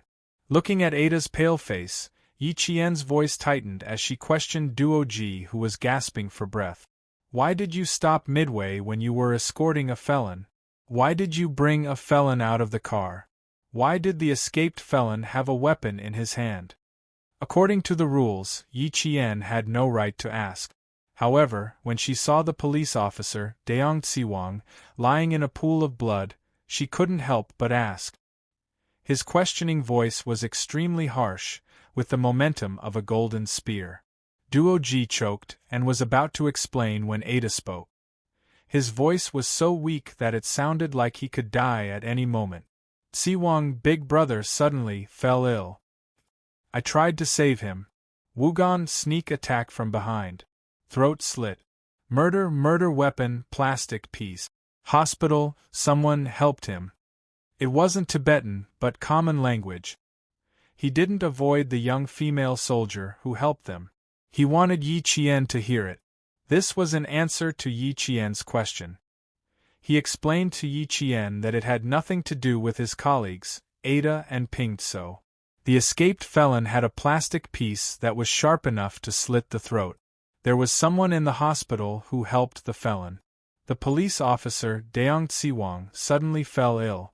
Duo Ji, who was in custody, tried to save him, but the felon slit his throat instead. This meant that the felon was skilled. Yi Qian looked down to hide the haze in his eyes. "Captain Xia, you have to be careful." Ada, who was speaking weakly, spat out blood again. Duo Ji shouted at Ping Tso, who was driving, "Drive faster, drive faster." The Tibetan man didn't cry easily. At this moment, tears and screams flew everywhere. Duo Ji wasn't young anymore. He was in his early 30s. The UV rays in the highlands were strong, so Duo Ji looked like he was in his 40s. One of his comrades was sacrificed, and the other's life was uncertain. This made the Tibetan man look much older. The police siren blared all the way. The police officer driving the car accelerated to 180 kilometers per hour and headed towards the small county town that was more than 80 kilometers away. At that time, many places in the northwest Gobi Desert had no mobile network signal. Even if he carried a cell phone with him, it would show the word, "no service." Yi Qian kept his cell phone within his line of sight, waiting for a signal to appear and immediately dialed a number. Police cars were equipped with satellite phones, but this was not a police car, but a civilian car. When the incident happened, there was no way to contact the outside immediately, because there was no signal at all. The only satellite phone that was used for emergency communication was also taken away by the escaped prisoners. I should have borrowed a landline in the service area, Yi Jian thought to herself. Then, she frowned. There was no time to borrow a landline. The best choice was to drive to the hospital as fast as possible. She kept her hand on Ada's neck and did not dare to let go. Duo Ji also kept staring at Yi Qian's phone until the vertical bar that represented the signal appeared.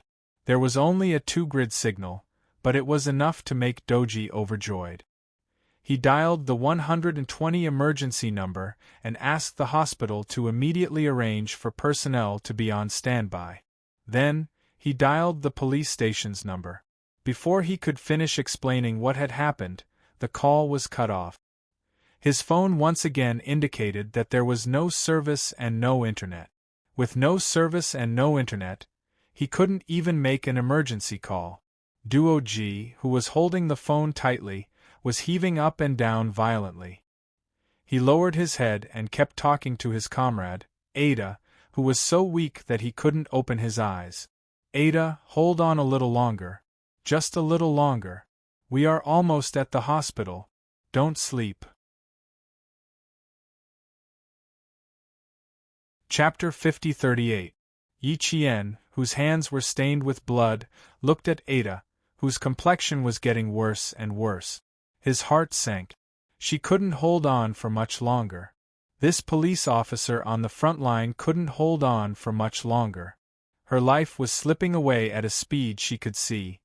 Hearing his comrade encouraging him to persevere, after a while, Ada struggled to open his eyes that were about to close.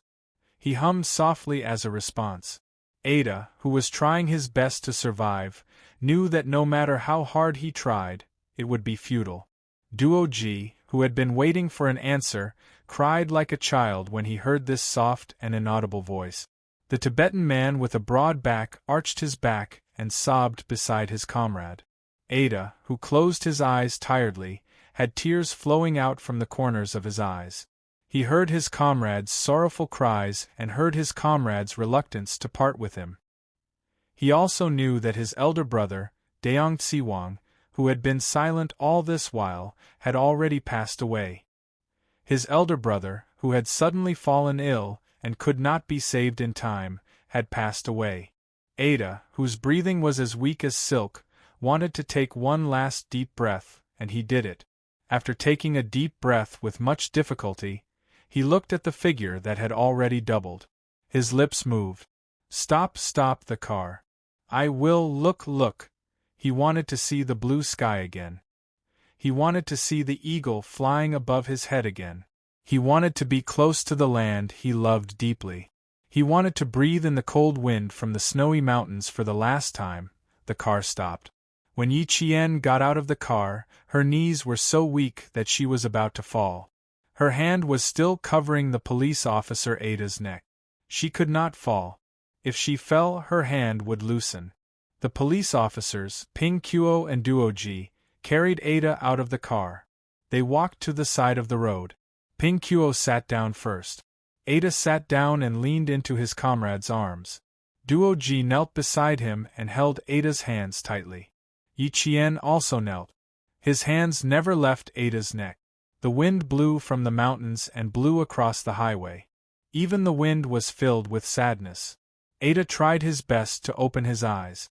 He looked at the blue sky and wanted to see if there was an eagle flying past. The sky was so blue. When would the eagle fly over? The air was really good.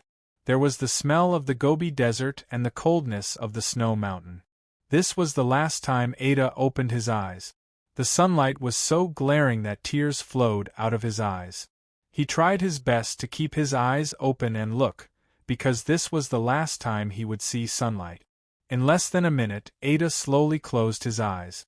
In the last moments of his life, he left behind his last words. Big Brother C.I. Wang. Brother C.I. Wang and I. Together you guys. Continue. Live.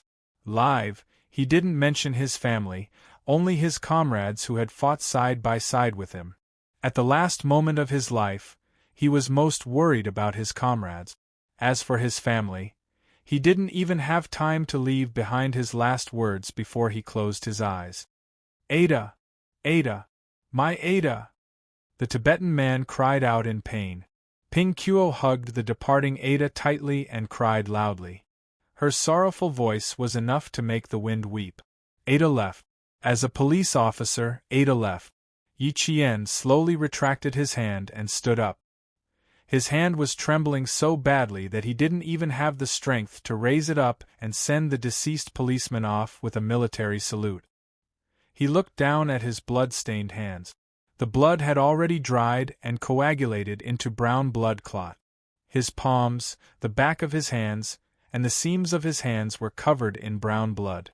It was the blood that represented life. Now it had already dried up. Chapter 50-39. The blood had dried up, and Police Officer Ada had left. It was an era of peace. Peace belonged only to the people, not to the police, not to the soldiers, and not to the frontline workers who fought against all criminals. They had to bear the price of peace. The photos they took on the first day they put on their uniforms would be the photos of their sacrifice in the mourning hall. The true era of peace only belonged to the common people. The common people who lived in the era of peace actually had piles of bones beneath their feet. They were the bones of martyrs who sacrificed their lives in exchange for the people to live in peace. Yi Qian closed her eyes. She really didn't have the strength to raise her arms to salute. Her legs, which suddenly lost the strength to stand, fell heavily on the ground filled with gravel. She knelt to send off Police Officer Ada, who had sacrificed himself. Ada's comrade was in pain. Her tears splattered on the ground, leaving little tear stains. Police Officer Ada had sacrificed himself. Police Officer Deong Tsiwang had sacrificed himself. In one day, 2 frontline police officers had sacrificed themselves in a county police station. The director of the police station received a call that was suddenly cut off. No matter how he called, he couldn't contact them. The director panicked and personally led several police officers out. In the small county, 3 police cars blared their sirens and sped out of the county. Duo Ji told the director that there was a situation on their side. The felon Gonganimbu had escaped, and Ada was injured. Then the call was cut off and they couldn't contact them anymore. Why did the felon Gonganimbu escape? They had just caught him and hadn't brought him back to the station. How did he escape? The panicking director sat in the car with a gloomy face. From time to time, he would use his phone to call the number that had contacted him 5 minutes ago. No matter how hard he tried, there was no way to contact him. He kept telling him that the number was temporarily unavailable. The director was so anxious that he wanted to throw his phone away.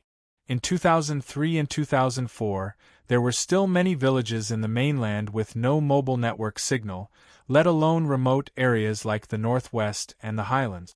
Ping Kuo carried his comrade Ada, who was no longer breathing, into the car and carefully placed him on the seat next to Deong Tsiwang. He and Duo Ji sat in the back, their hands tightly holding the shoulders of their fallen comrade. Yi Qian became the driver. Ping Qiu and Duo Ji told Yi Qian that they had to turn back to the service area. They needed to capture the escaped felon Gonganimbu. Yi Qian, who was worried about Xia Jinyuan, thought for a while before nodding in agreement. She actually wanted to send the two policemen back to their workplace first. Brother Ada and Brother C.I. Wang have already left. Before they left, they were still thinking about the escaped prisoners. We have to capture the prisoners so that Brother Ada and Brother C.I. Wang can leave in peace. This is their last wish. We have to fulfill it. We have to fulfill it. Duo Ji's explanation made Yi Qian change his mind. He nodded and agreed to turn around. In the car, Yi Qian finally realized why they didn't use the vehicle used to detain criminals. The three policemen, Ada, Ping Qiu, and Duo Ji, originally only wanted to escort the prisoner Tso Mu to the big hospital in the city. Half a month ago, Deong Tsiwang and several other colleagues in the city arrested a criminal and brought him to justice. Because they had some work to do at the police station in the city, they did not return to the work unit with their colleagues at night. In the morning, the 45-year-old Deong Tsiwang, who had stayed up all night to work until his eyes were bleeding, decided to meet up with them at the hospital. He also wanted to get his eyes checked. He planned to prescribe some medicine and bring it back to the station. They were in a small county and could not compare to the big hospitals in the city. Chapter 50-40. Who knew that before he could find a doctor to check his eyes, he would see the fugitive felon Gonganingbo pass by with a bag of medicine in his hand. Deong Tsiwang immediately contacted his colleague Ada. Sui Duoji and Ping Qiu would guard Jia Tsomu, who was in the hospital, while he and Ada would pin Gonganingbo down in the hospital. Deong Tsiwang had been in charge of capturing Gonganingbo. Now that he had finally caught him, he didn't care that he hadn't rested for several days. It turned out that the police car that brought Jia Tsomu to the hospital was just a car. Gonganingbo couldn't sit in it, so the four of them borrowed a car and rushed back to the police station with Jia Tsomu. They rushed back to the police station immediately instead of borrowing a car from the local police station because they could borrow a car immediately. There was no need to trouble the local police station, so they rushed back to the station as soon as possible. It was normal for the four of them to guard two felons. They informed their colleagues in the local police station to check on the fugitives' movements in Gonganingbo. The four of them immediately drove out of the city with the two felons. To prevent any accidents from happening, they returned to the station without even taking Jia Tsomu's medical result. They didn't expect something to happen halfway. Jia Tsomu said that he had abdominal cramps and needed to get out of the car. Jia Tsomu didn't look well at that time, and he was out of the hospital. Ping Qiu and Duo Ji escorted Jia Tsomu out of the car. Ada and Deong Tsiwang stayed in the car to watch over Gonganingbo, whose hands and feet were handcuffed. Gonganingbo was wearing the prison uniform that Jia Tsomu had changed into. They didn't expect Deong Tsiwang, who had been working non-stop, to suddenly fall ill. Ada tried to save him, but they didn't expect Gonganingbo to open the handcuffs and cut Ada's carotid artery with a thin but sharp piece of plastic when Ada bent down to save him. After Gonganingbo was caught, they immediately searched him and took away all the items that they thought were dangerous. As for the piece of plastic, Ada, who was sacrificed, suspected that someone threw it to Gonganingbo when they borrowed the car. It was also possible that Gonganingbo was hiding it somewhere, but they didn't find it. As for how the whole process had happened, they would have to capture Gonganingbo and interrogate him. Ping Qiu and Duo Ji hit their heads with one hand countless times when they were talking. Unfortunately, there was no regret in this world, and things happened so coincidentally. There was no problem with the three of them escorting a felon to the hospital for treatment. The eldest brother, Deong Tsiwang, caught the fugitive and rushed back to the station. There was no problem. They had made all the necessary arrangements, but they didn't take into account that their health would be affected.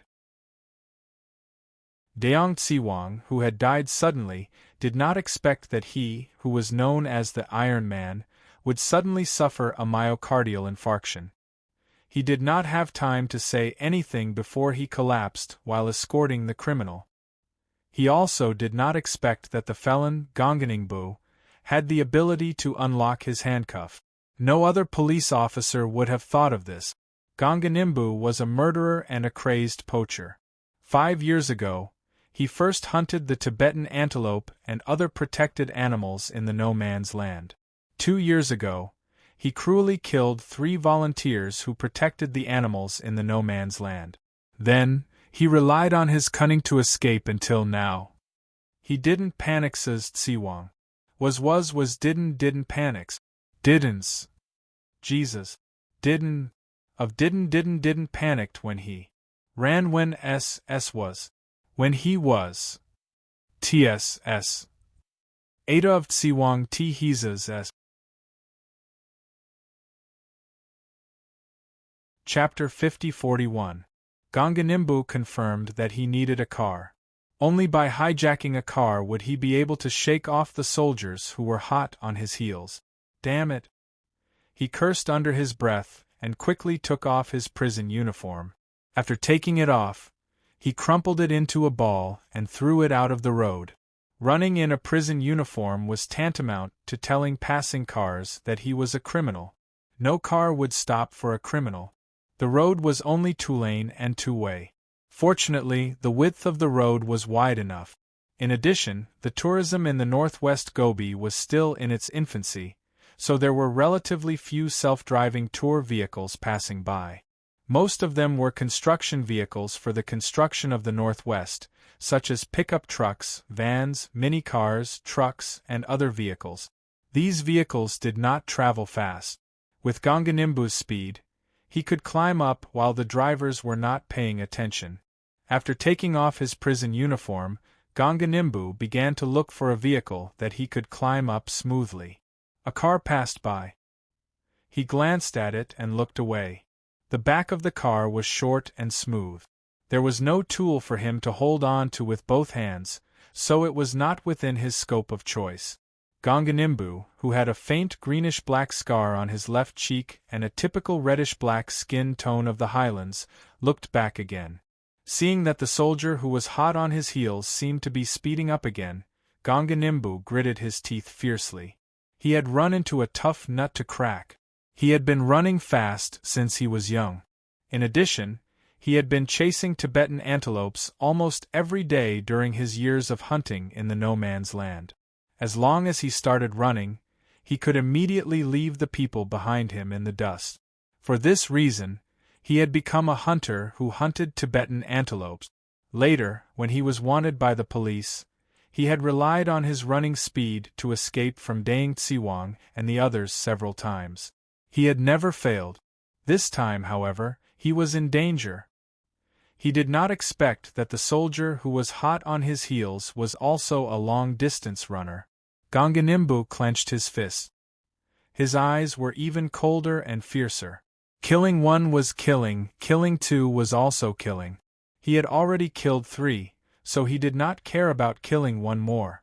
As long as the other party caught up to him, he would dare to kill them. Gonganimbu's calmness was also beyond Xia Jinyuan's expectations. When a criminal realized that he was being chased by the police and soldiers, he would more or less panic, but Gonganimbu was not. He was calmly analyzing how he could escape from the soldiers chasing after him. He was cunning, bold, and careful. Otherwise, he wouldn't have the guts to appear in a big hospital in the city. A person who even dared to kill a police officer could not be expected to have any mercy in his heart. Xia Jinyuan did not know what had happened in the car, but he could guess that something big must have happened. Otherwise, the police in the car would not have watched the criminal escape without giving chase. As public officials, they could not choose to watch the prisoner's escape. Since he couldn't, then it meant that something had happened to the police in the car, and it was a big deal. They were either seriously injured or dead. Xia Jinyuan had stayed in the highlands and Tibet before, so he knew that the police in these places were tough. When facing criminals, even if they were injured and bleeding from their wounds, as long as they still had a breath to run, they would not hesitate to charge forward, disregard their own lives, and chase after the criminals until they were arrested and brought to justice. Now, he had been chasing for nearly 10 minutes, but no police came to help. Xia Jinyuan looked at the figure in front of him, who was running as fast as a beast. There was a bloodthirsty look in his dark eyes. Chapter 50-42. 10-minute. He had been chasing the prisoner for 10 minutes, but there were still no police officers chasing after him. Xia Jinyuan had a very, very bad premonition. A jeep with a luggage rack roared past him. Xia Jinyuan, who was running in front, suddenly saw the window of the jeep roll down, and a man's arm stretched out as if he had expected something. Xia Jinyuan, who reacted quickly, shouted, "Take your hand back." He shouted so loudly that the 4 young men and women in the jeep, including the driver, heard him. The young man who had stretched out his arm continued to stretch it out and laughed wantonly. "Damn it, I wanted to give him a high five, but he actually asked me to take my hand back. You're sitting in the car while he's running on the road, and you still want to give him a high five? What high five? High five?" The young man who was driving laughed loudly. The sunlight shone through the window, and a few bright rays of light appeared beside his ears. It was the light from the diamonds on his ear studs, 2 in his right ear and 3 in his left ear. The 4 young men were only 21 or 22 years old, and they were at the age where they could squander freely. They had the capital to squander and sufficient financial and material resources to support their squandering. OF*CK, there's someone running in front. Do you want to give him a high five? The journey was too boring, so they wanted to find something to do. They didn't care if it was exciting or dangerous, as long as they wanted to do it, they would do it. They didn't think that there would be danger, so they were purely looking for something to do. F*CK, he's running like a rabbit. I'll get out of the car and give him a high five. The young man who stretched out his arm touched his forehead with one hand and combed his hair behind his head. His actions were natural and unrestrained, and he had the intention to make his hair look handsome. The young girl who was sitting next to him and hugging a pillow laughed until she bent over. Her long yellow hair hung over her shoulders, and her face with heavy makeup could be vaguely seen. There was also a touch of bright red across her face, which was the color of her lips. The girl straightened her back and raised her hand to comb her hair. Compared to the young man's handsomeness, the girl's actions were more charming. Her bright red lips curled up and she giggled. "Each of you is more boring than the other. I've been driving for 6 hours. I'm so F*king bored that my balls are moldy. Boy, stop the car. I'm going to give you a high five. Ha ha ha ha ha ha ha, you tramp. Do you dare to get out of the car and call us Uncle Rabbit in front of others?" The young man driving the car laughed even louder. "If you dare to call us that, I'll be your grandson for a day. OF*CK, let's do it. Stop the car." Withdrawing his hand from the car, the young man, who was jokingly called Wastrel by his friends, patted the headrest of the driver's seat. "Damn it, I'm waiting for you to be my grandson for a day." Inside the car, the 2 girls were laughing so hard that their giggles echoed in the car. When Xia Jinyuan saw the arm that had been stretched out outside the car retract, he felt relieved. However, the speeding jeep came to an emergency stop with a sharp squeak.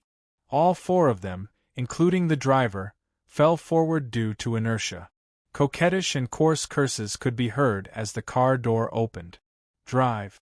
Drive! There are murderers ahead!" Cursing in his heart, Xia Jinyuan shouted so loudly that the blue veins on his neck appeared. He was less than 30 meters away from the fugitive, and he was using all his strength to close the distance bit by bit. However, the sudden change made Xia Jinyuan unable to stop it even though he had a premonition. Chapter 50-43. The car door opened, but the engine was not turned off. The young man who made the bet only opened the car door. Gongan Ningbo, who was as strong as a leopard, grabbed the man's wrist and pulled him out of the car. At the same time, he got into the car himself. Bam! The car door was closed and the window was rolled down. He was already in the car. The young man who was pulled out by Gongan Ningbo was caught off guard. He lost his balance and fell off the road. As he fell, he screamed, OF*CK, OF*CK. Obviously, he had no idea what had happened or what might happen next. He was lucky to be pulled out of the car. In the car, the young driver cursed, OF*CK, you mother***cur. Are you crazy? Before he could finish his sentence, he was so shocked by the scene in the back seat that he almost jumped. The young girl in the back seat slammed her head against the car door. The force of the impact was so strong that it made a dull sound. She was seeing stars and seeing stars. Drive. Or I'll kill her. Everything happened so suddenly that the dizzy young girl in the back seat could not react in time. The young man driving did not react in time either. The young girl in the passenger seat was watching, but the scene in front of her was so fast that the smile on her face froze. She saw the man who rushed into the car inexplicably with something in his hand. He cut her good friend's neck and it was bleeding. "Ah!" she screamed. The scream came from the car. Xia Jinyuan, who was sprinting 100 meters, grabbed the door lock and slammed his elbow against the window that was already closed by Gongan Ningbo. The window did not move at all. Xia Jinyuan raised his hand and slammed it again. The force was so strong that Gongan Ningbo, who was already in the car, had a cold look in his eyes. F***CK. He's so difficult to deal with. His voice was hoarse and cold. Drive. Hurry. He pushed the plastic piece in his hand into the neck of the girl who was being held hostage. The frightened girl screamed, and the girl in the front seat also screamed. The young man who had fallen head first into the bushes outside the road, his palms and face scratched by the thorny bushes, was still confused. When he stood still, he saw a man in camouflage using his elbow to hit the car window. That strength was definitely real. Hey! As soon as he opened his mouth, the car suddenly rushed forward. The young man with a few scratches on his face widened his eyes. OF***CK, is this AF***King Blockbuster? He saw the man in camouflage hanging on to the lock handle of the car. Even when the soles of his feet rubbed against the asphalt, he didn't let go. His whole body was hanging like that, as if he was watching a porn film. The young man was dumbfounded. Inside the car, Gonganimbu pressed the thin and sharp piece of plastic against the neck of the young girl in the back seat.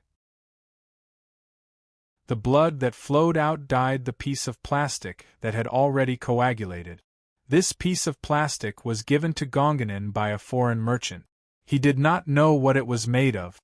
It looked like plastic, but at the same time it was not.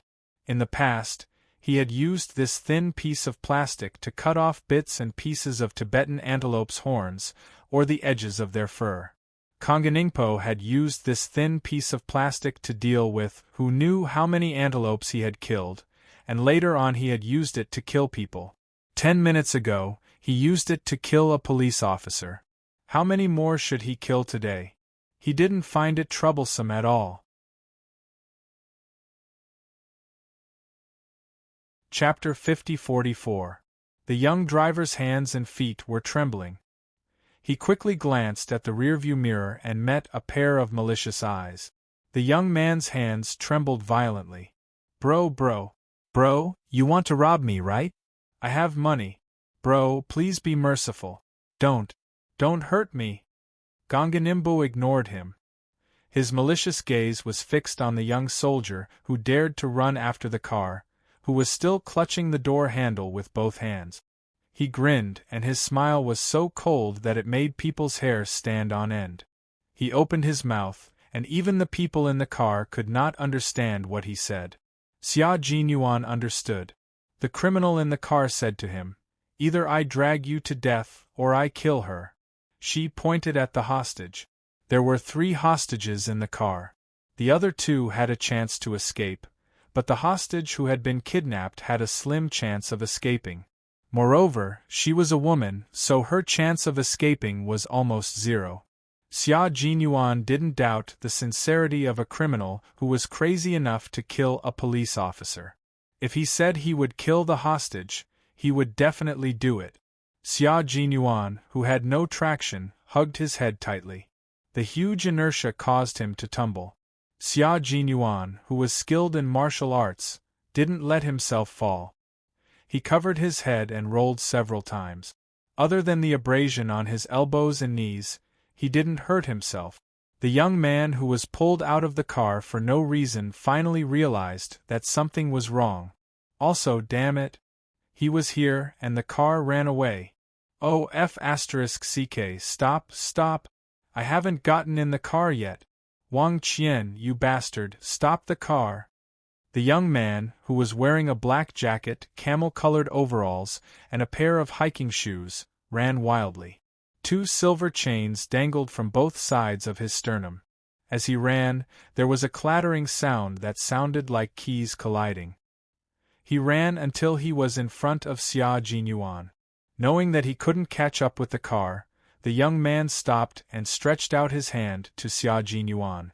"Bro, what were you guys doing just now? It was like a movie. I was excited, but you really don't want to live anymore. The car has already started, and you still don't let go? Are you waiting to be pressed down? It can't be on purpose, right? That friend of yours is really King sick. He pulled me out of the car and rushed up by himself. That dog of mine is also King retarded. He actually left me behind and drove away by himself. Oh *ck, how do I chase after him? Do you have any moves? Are you alright? Your bones aren't broken, right? Do you need me to help you up? *ck, why did you run away just now? You ran faster than a rabbit. Young people were talkative, but they weren't bad people. They even knew to ask if Xia Jinyuan was hurt. Xia Jinyuan, who was gasping for breath, stood up with one hand on the ground. As soon as he stood up, his height of more than 1.8 meters instantly outshone the young man who was about 1.75 meters tall. The talkative young man muttered, "*ck, you're so damn tall. What the hell did you eat? Just now I was chasing a felon. His hands are stained with human lives. 16 minutes ago, he might have killed 1 or 2 police officers. I was only about 140 meters away from him at that time. Give me about 5 to 8 minutes to catch up with him. As for you, you stretched out your hand and finally stopped the car. The felon escaped and took your friend away. Now I need to stop a car and catch up with him." Xia Jinyuan didn't want to hide anything from this young man who was looking for trouble and purely asking for a lesson. He was at least 20 years old. Did he still think that he was 2 years old? The young man was speechless. His eyes were about to fall out of their socket. Was he trying to scare him? Chapter 50-45. Knowing that he had provoked a murderer and that the murderer had kidnapped his good friend and escaped, the young man was so shocked that he forgot to be afraid. No. It can't be. T. It must be a lie. It can't be that coincidental. Is he really a serious murderer? It can't be that he deliberately lied to me to scare me, right? That's possible, but shouldn't serious murderers be handcuffed? Why doesn't the one I saw look like one? What should we do now? Chase after him? The young man stuttered. He didn't know what to do next. Although he was suspicious, he was still afraid. He was 21 years old, came from a wealthy family, and was born and raised in a greenhouse. He would usually fight and flaunt his superiority, but he didn't dare to risk his life. Cold sweat flowed down his forehead and stimulated the wound on the young man's face that was cut by the thorns. He couldn't help but suck in a breath of pain. Xia Jinyuan didn't have time to answer the young man's question. He took out his phone to contact Yi Qian. There was a weak signal near the service area, so he could make a call. He called while flagging down a car. The cars coming and going didn't stop because of this. Tourists who came to the northwest were more or less in awe of this land, so they wouldn't casually stop to pick up a stranger. Only the young man in front of him would do such a boring and dangerous thing. 2 cars sped past without stopping. The young man cursed again and fumbled in the pockets of his pants. Just as his hand touched the 2 back pockets of his jeans, the young soldier who was beside him just now suddenly ran to the service area.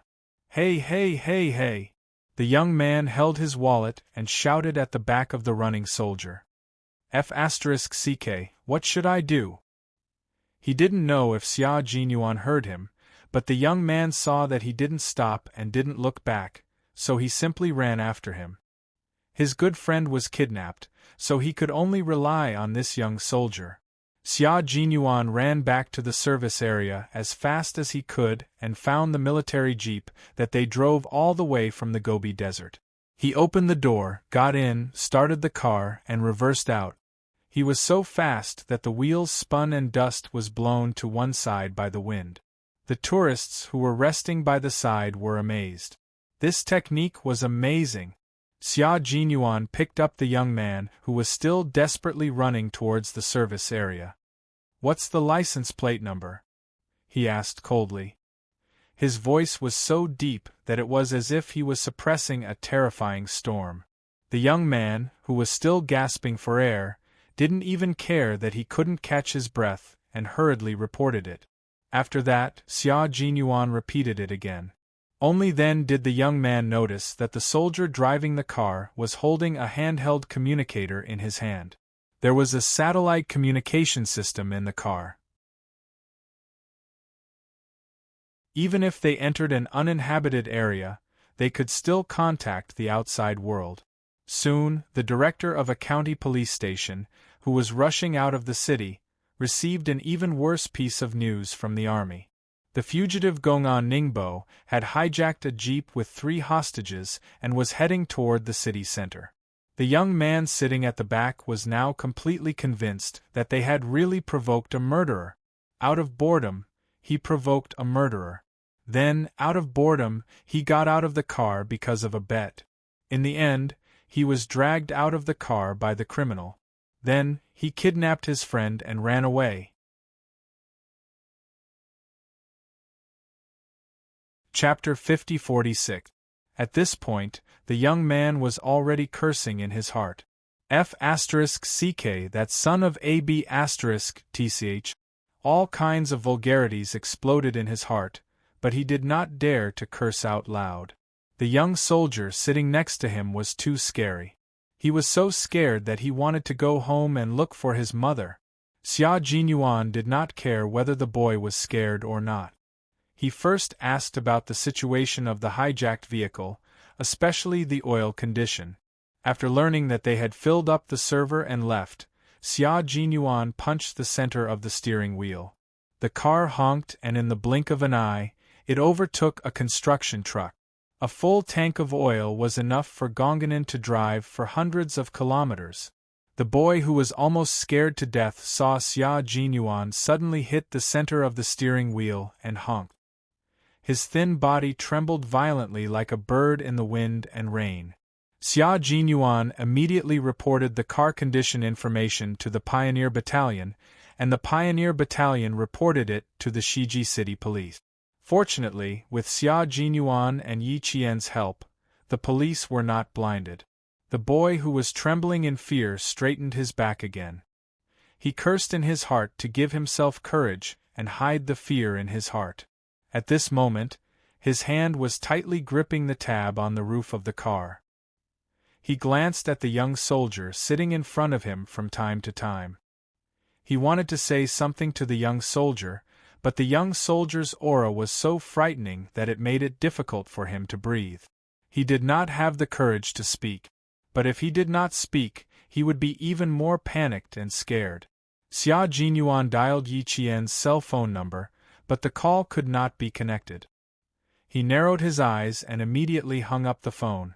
He pressed the accelerator and the car sped forward like an arrow. He put his cell phone in his pocket and gripped the steering wheel tightly with both hands. He drove at 180 kilometers per hour and headed towards Shiji City along National Highway 15.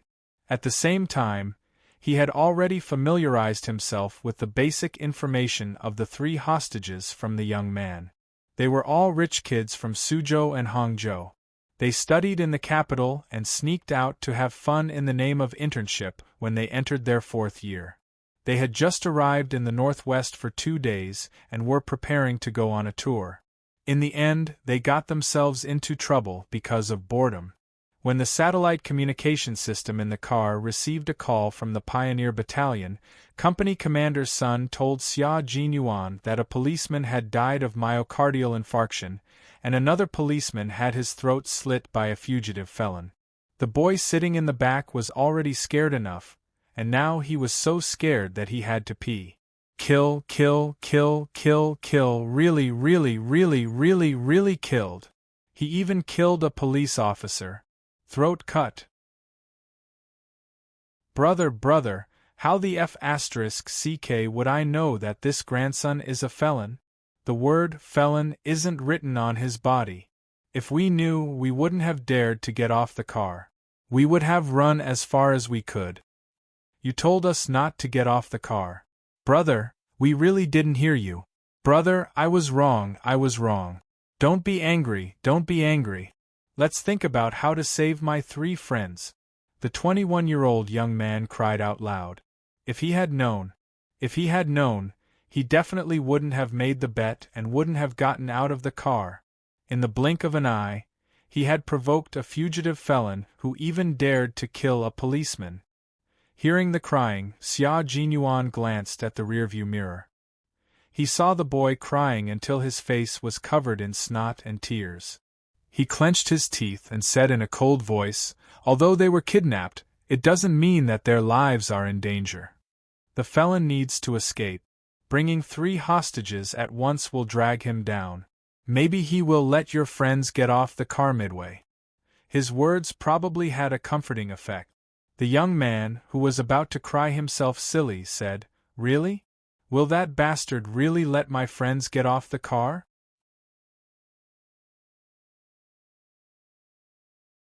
Chapter 50-47.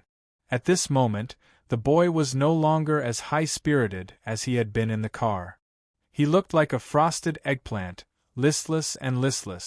Then, he slapped himself hard and sobbed, "I really didn't know something was going to happen. If I knew, I wouldn't have gotten out of the car." He slapped himself hard enough that a red handprint appeared on his cheek. Hearing his words, Xia Jinyuan's cold expression softened a little. "Maybe. From now on, you can pay attention to both sides of the highway to see if there are any signs of your friends." Seeing that the boy had slapped himself, Xia Jinyuan was not in the mood to blame the boy for being insensible. Didn't he hear my reminder? Was he pointing his middle finger at air? She dialed Yi Qian's cell phone again. This time, the call went through. Yi Qian glanced at the caller ID and immediately picked up the call. "Captain Xia, we're on our way back and have arrived at the service station. 2 police officers were killed in the car, and there are 2 more accompanying them. I'll drive." She quickly told Xia Jinyuan about her situation, and Xia Jinyuan also told Yi Qian about his situation. Yi Qian, who was driving, heard that the fugitive had taken 3 hostages and was heading in the direction of West Jining. Yi Qian's heart sank. This was a fugitive who dared to kill police officers. Killing a few more hostages was nothing to him. In the car, Ping Qiu and Duo Ji heard this and both of them said something Tibetan at the same time. Yi Qian did not know what they meant, but he knew it was not a good thing. "I'm going at 180 kilometers per hour now. I haven't found any hijacked vehicles yet. I'll speed up to 240 kilometers per hour. Follow me closely. You don't have to rush to catch up with me." The military jeep had been modified to a certain extent. Yi Qian was driving a civilian 7-seater MPV, so he could only go up to 200 kilometers per hour at most. He could not go any faster. The two of them had a short conversation and knew each other's situation.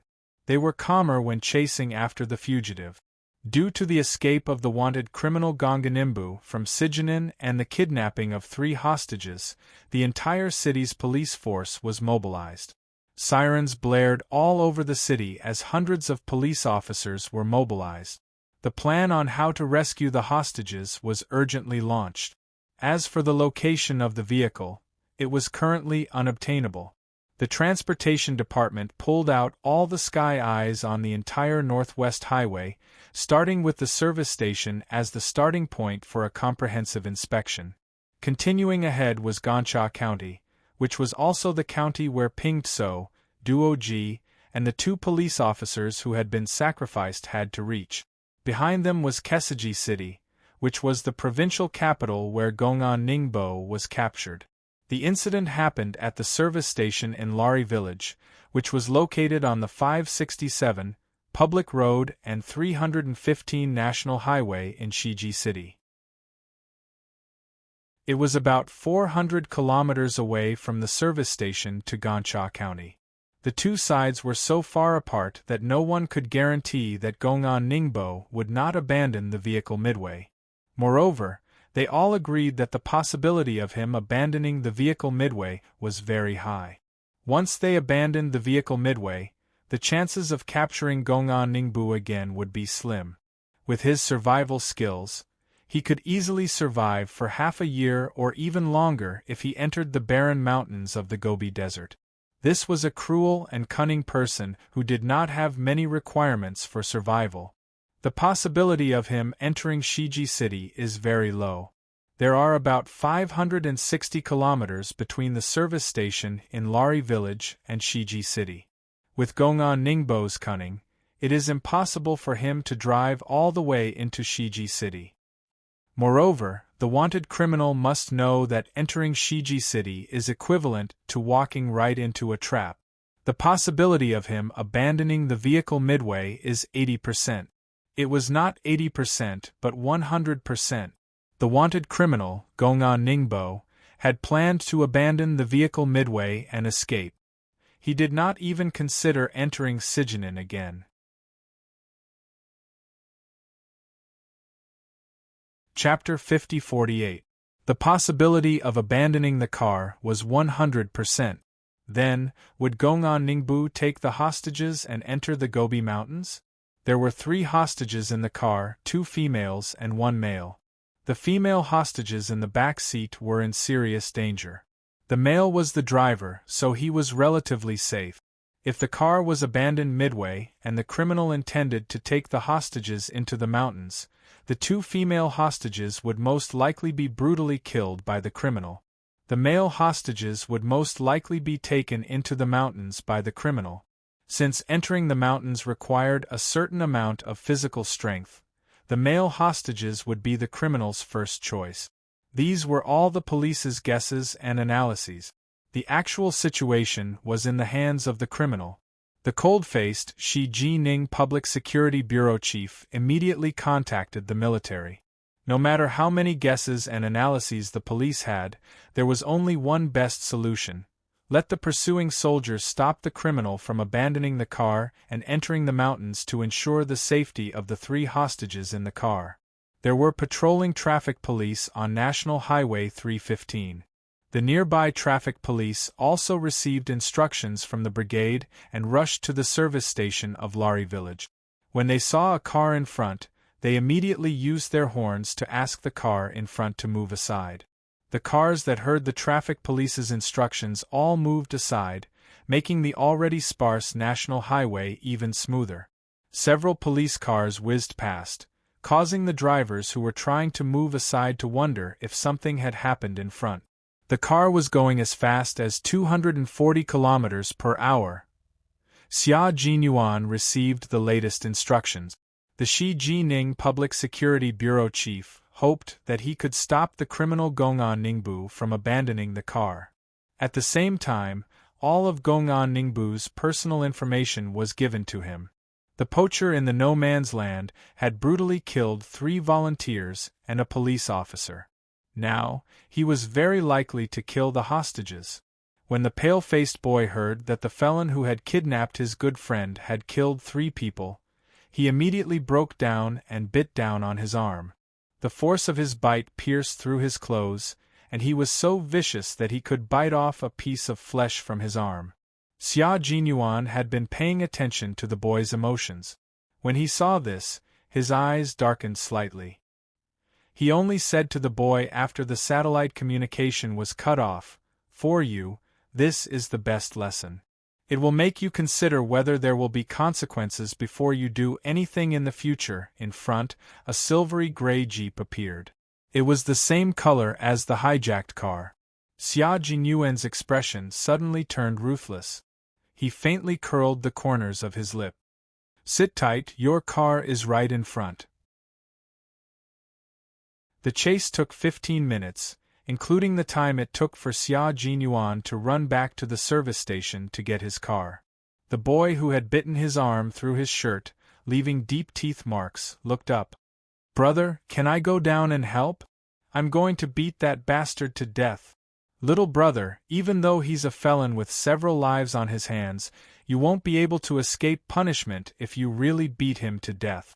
It's a good thing to have a personality, but you can't be blindly impulsive, lest you harm others and yourself." As soon as Xia Jinyuan said that, the boy behind him moved to the middle so that he could see the front clearly. When he saw the silver jeep, he thought of his friends in the jeep and how cruel the criminals were. The boy wiped away the tears on his face and said stubbornly, "I won't cause trouble for my brother. If you guys fight, I'll just help a little. He must have a knife or something in his hand. I can also warn my brother." The young boy's words reminded Xia Jinyuan of a past event related to Yi Qian.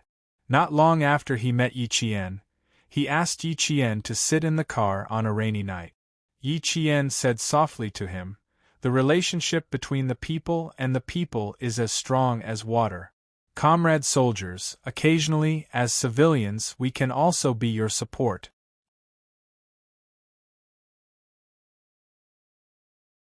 Chapter 50-49. Once upon a time, there was a brave girl who made him remember her like this. A hint of a smile flashed across his dark eyes as he said to the boy, "Thank you for your concern. When you get in the car later." He paused for a moment and looked at the target vehicle that was getting closer and closer. Xia Jinyuan asked him, "Do you know how to drive?" The young boy, who wanted to do his part to save his friends, nodded vigorously. Yes, I know how to drive. I drive better than Wang Qian. I'm braver than him."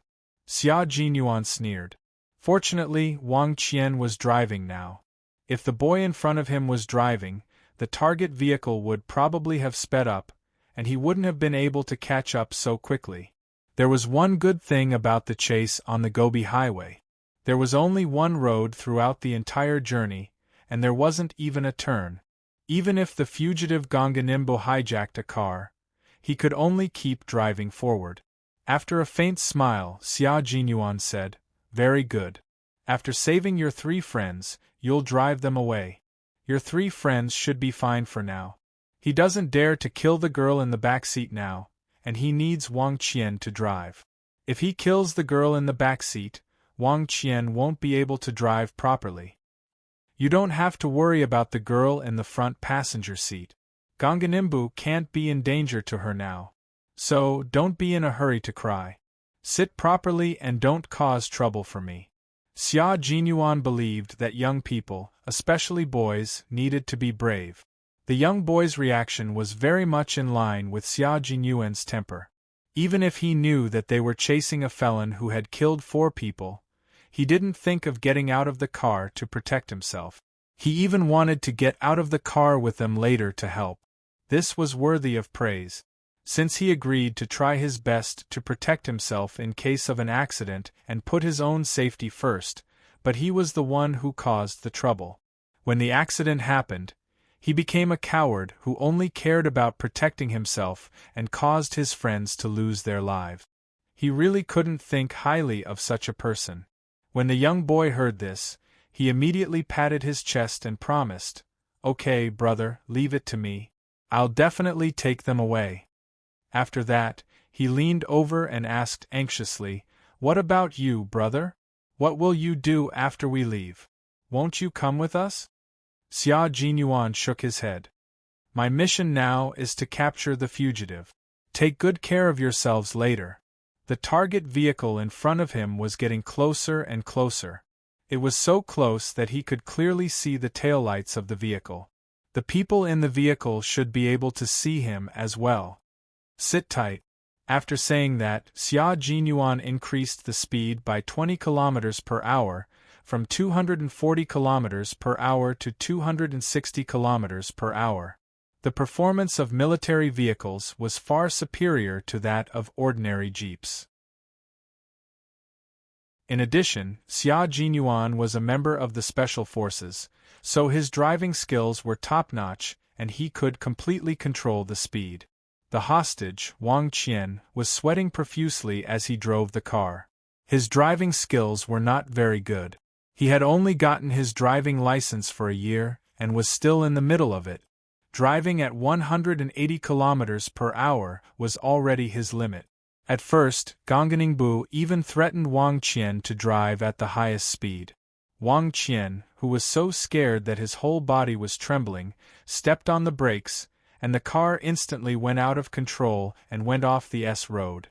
When Gongningbu saw this, he yelled at Wang Qian to drive properly. In return, Wang Qian cried and said that he could not drive fast. Therefore, it was fortunate that Wang Qian was the one driving. If it were a young man who knew how to drive, it would not be a problem for him to drive 2 or 3 times. It would take some time for Xia Jinyuan to chase after him. When the target vehicle was discovered, Xia Jinyuan immediately informed the Pioneer Battalion. When the Pioneer Battalion received the news from the front, they immediately maintained communication with the Shiji City Public Security Bureau.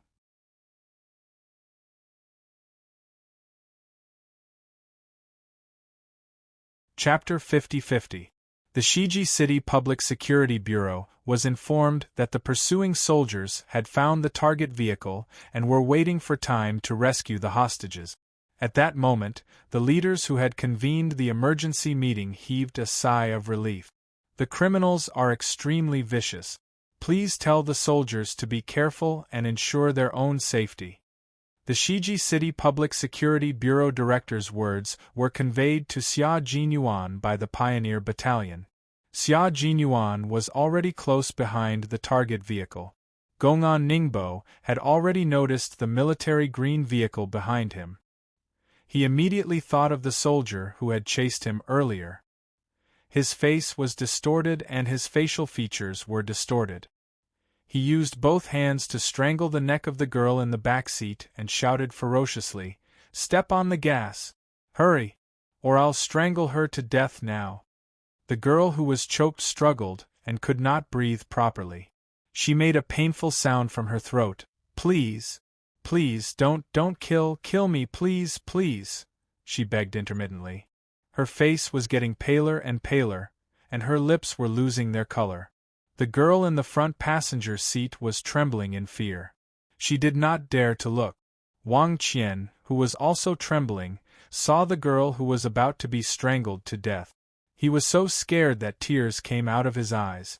He also begged, I'll speed up. Brother, please let her go, I beg you.